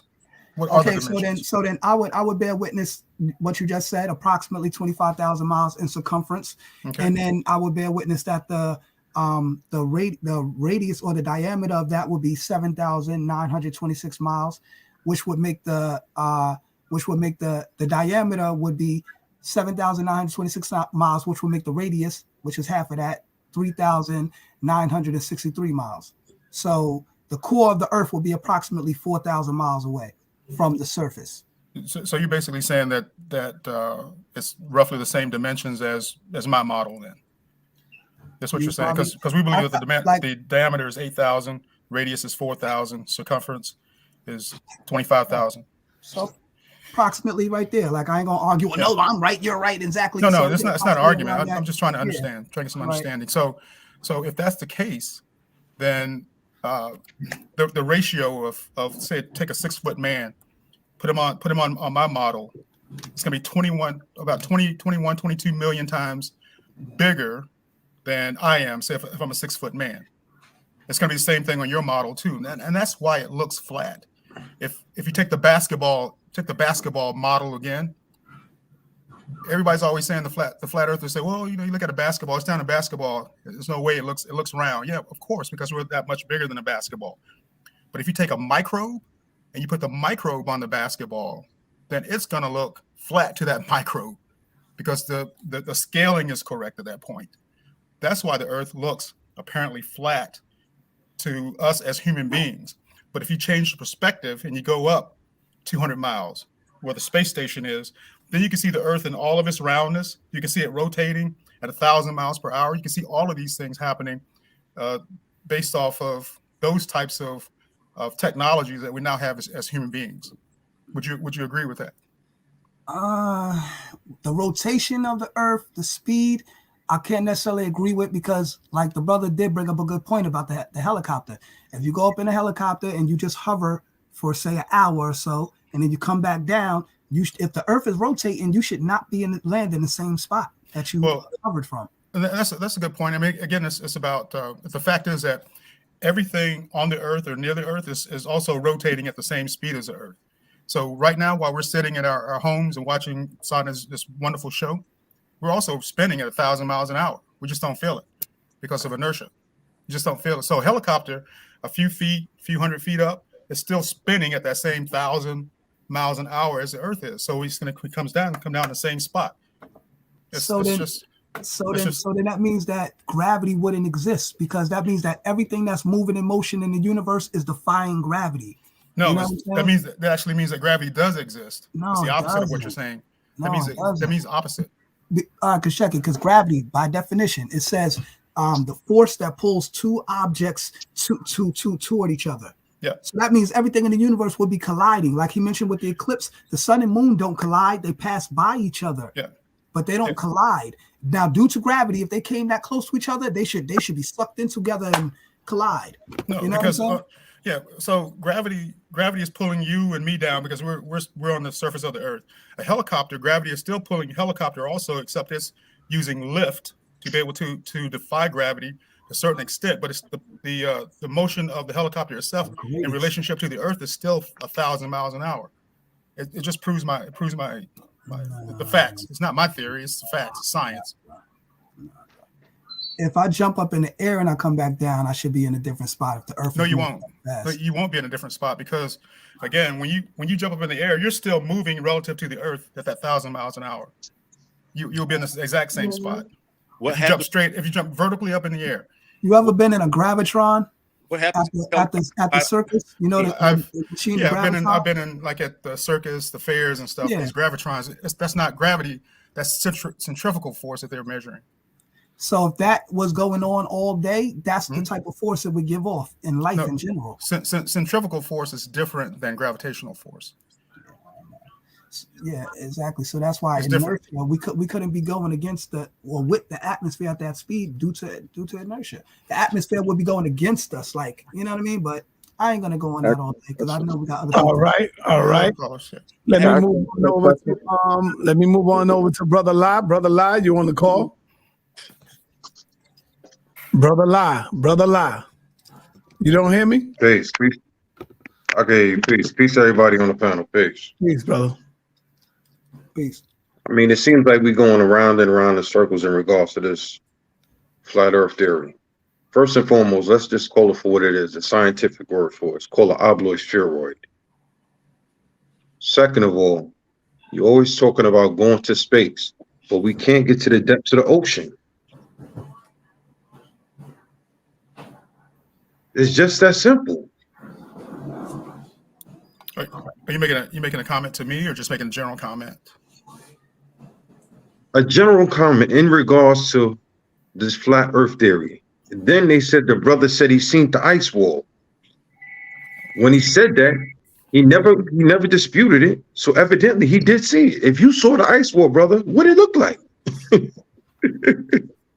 Come on, Clayton. Yeah. Hey, Sonetta, I seen photos of the ice wall, Sonetta. Oh, come on, brother. So when I say I seen the ice wall, look at how childish y'all taking this. Nah, I'm not taking the childish at all, King. I'm not. If I see a box that's fabric softening sheets, I seen these fabric softening sheets. If you said you seen an ice wall, you saw ice wall. I'm asking you, what did it look like? Answer it, bro. So Go ahead, King.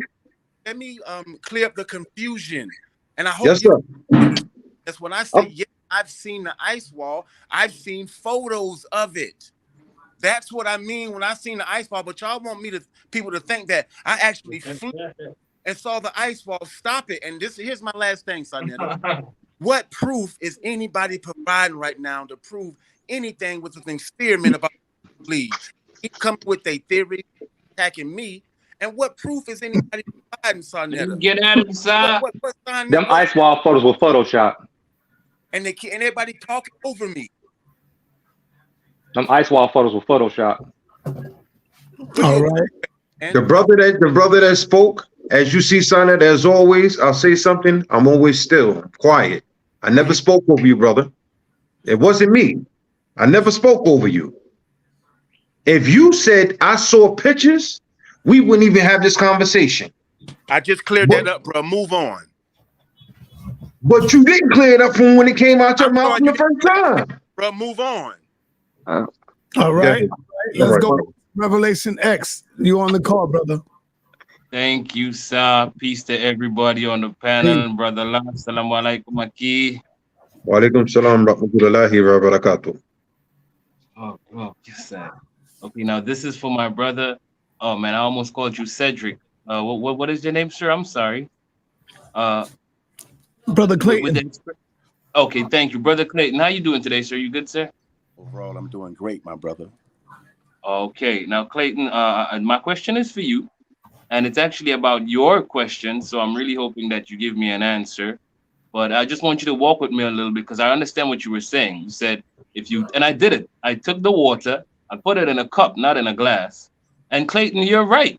It actually leveled out. It was flat. But I also, I was like, there's 4 elements: water, earth, wind, and it was earth, water, and wind. Clayton, this is what I did. And this is and you can tell me if I'm wrong. All the other elements did the same thing. Case in point, if I took a balloon and I blew it up, the element of wind would take the shape of the balloon because basically all elements are subjected to curvature. If you take fire and you know, like a house, inside the house is full of fire, the fire would take shape of the house and consume the house. If you take sand and you put the sand in the same cup, Clayton, I can level out the sand in the cup. It's not just water. So my question basically to you, my brother, is how does this prove that the earth is flat, sir? Because I did do the experiment. I did do it. But how does that prove that? Hey, I really hate like repeating myself, and I try to be as quick as I can, family. My 100% proof that the earth is flat is water. With the water. Yes, because it will never, ever, large bodies of it that you're going to see with your own eyes curve into a sphere and spin at 1,000 miles per hour. That is impossible. You cannot prove it by going to get water. So family, I can't get no simpler than my 100% proof. And I have money on the table for anybody that wants to honestly challenge me. And Sonetta, please don't let nobody come on here and say, hey, Clayton, give me my $1,000 and then throw up some. Hold on. I don't want the money. I just want to understand you, brother. I don't want the money. Bro, stop, man. I'm almost done, bro. I'm sorry. Y'all need to stop doing that to me, man. Again, it hadn't even been a minute, man. Just hold on. Okay, I'm sorry. Go ahead, sir. I don't even repeat myself like y'all do. Y'all keep repeating y'all questions to me. And y'all Clayton, I'm sorry. Continue, man. I'm sorry. Go ahead. What I was saying is, please don't let nobody else come on this show and say, I want my $1,000 and then perform some bullshit experiment when I've already said, if you can't prove it, you owe me $1,000. Now, you keep talking about a band, King, and ain't nobody said nothing about no $1,000. Ain't nobody said nothing about the paper. Bruh, stop it, man. Y'all let me finish. Damn. All I'm saying is, if you want to challenge me, family, anybody on this panel that want to challenge me to that, just come on and say, Clayton, yes, I accept your bet that I can prove what I know about water, that it curves into a sphere, and you can't prove that whatever you put it in, it's going to take the shape of it and level out. We got $1,000 on it. Now I'm going to go get water. I'm going to show you the videos of me using water to prove what I know about it. And so I'm asking you to go get water. So if you think that is some kind of scam, man, that's the simplest thing you can do with somebody. I'm at the most simplest thing. And y'all arguing with me and water. Y'all need to be ashamed of yourself. Ain't nobody coming with no type of no experiment. Come with an experiment and stop asking me questions. Come with an experiment to prove what you believe about living on a sphere made mostly of water, family. And I'll yield with that. Clayton, I just used your experiment, sir, but I'm asking you, how does it prove? That's all I'm asking. How does your experiment that you're talking about, without all of the semantics, sir, how does it prove that the earth is flat? That's all I'm asking. Because water levels out. Water seeks its level. Water is always going to level out. That is my proof. It is never going to curve. You ain't gonna see no pond, no swimming pool. You're not gonna see no lake. You're never gonna see no river. You might see a water falling, but when you see water falling off a waterfall, it breaks up and then it gathers in a pool again until it's contained. You ain't ever gonna see water curving into no sphere, family. And y'all arguing with me about this. Okay, so Clayton, if I had a sphere and I can fill it with water, are you telling me that the water didn't just curve into a sphere if I can fill it with water, Clayton? And you put it in what type of a container? You put it in a container that is a sphere. Put it in anything, Clayton. It's going to take the form. So what are you saying? Hey, brother, let's move on, Sonetta. I'm repeating myself. Thank you, sir. Thank you, sir. Thanks, sir. You couldn't answer. That's it. Right. Can I ask a question real quick? I just want to say Clayton lied. And this is not towards Clayton, it's towards the other brother I really can't see. Bobby, the older gentleman, the bottom left. You guys were talking about a helicopter. I don't know. I'm not trying to say this is like I got you, but it just hit my mind. How fast does the Earth spin? Can you guys tell me that? Yes, the Earth rotates at about 1,000 miles an hour. Okay, so how if the Earth spins at 1,000 miles per hour, how does a plane fly in the opposite direction of the Earth's spin? Again, it's because the plane uses propulsion, right? The plane can fly in any direction it wants to, north, south, east, west. Use propulsion. But the plane isn't faster than the Earth's rotation, though. So if it's flying in the opposite direction, how does that work? If it's going, because I know. Can I ask you one question? Okay, maybe it's simplified. All right. So if you was to run on a treadmill and the treadmill was going, let's say, 20 miles per hour, and instead of you facing the treadmill and you're running the opposite direction, do you think you would be able to stay on that treadmill? No, it's negative. So let me explain the science behind speed. Speed is a vector, right? So if you're on a train, let's say the train is going 100 miles an hour. Okay. Right? So that means that you're going 100 miles an hour because the train's moving 100 miles an hour, right? You agree with that? But if you stand up on the train and you start walking, let's say 2 or 3 miles an hour, all of a sudden your relative speed is 100 miles an hour plus 3 miles an hour. So you're actually moving at 103 miles an hour. So it's a vector. So an airplane, when it's flying across the earth, around the earth, its speed plus the speed of the earth. The speed of the earth is really unknown. I mean, it's not unknown. It's 1,000 miles an hour, but that's how you're able to measure the speed of the airplane. That's 300 miles an hour or 200 miles an hour. That's how you measure it. Exactly. If you're on a train, traveling in one direction, when you walk through the train in the opposite direction, you're not standing still. It's not stopping you from going in the opposite direction. What kind of question is that? Right. I understand your question, but I'm just saying that it's a vector. Velocity is a vector, so that's how you do it. All right, so I want to thank y'all, brothers. I got another show coming up right now, and the topic is dealing with the origin of Satan. You know, if anybody would like to come on, I like the brother Ronald Perkins. He appears to be a scientist. I like that brother.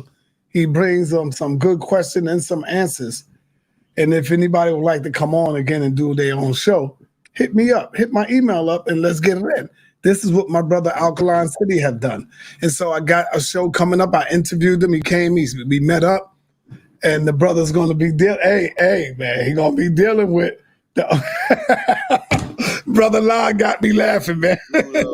He's going to be dealing you know that brother Alkaline City is crazy. He's going to be dealing with the origin of Satan. So, hey, I'm ready to sit back. I give everybody a voice. You know what I'm saying? Everybody gets a voice over here on the HOK. Hold on, son.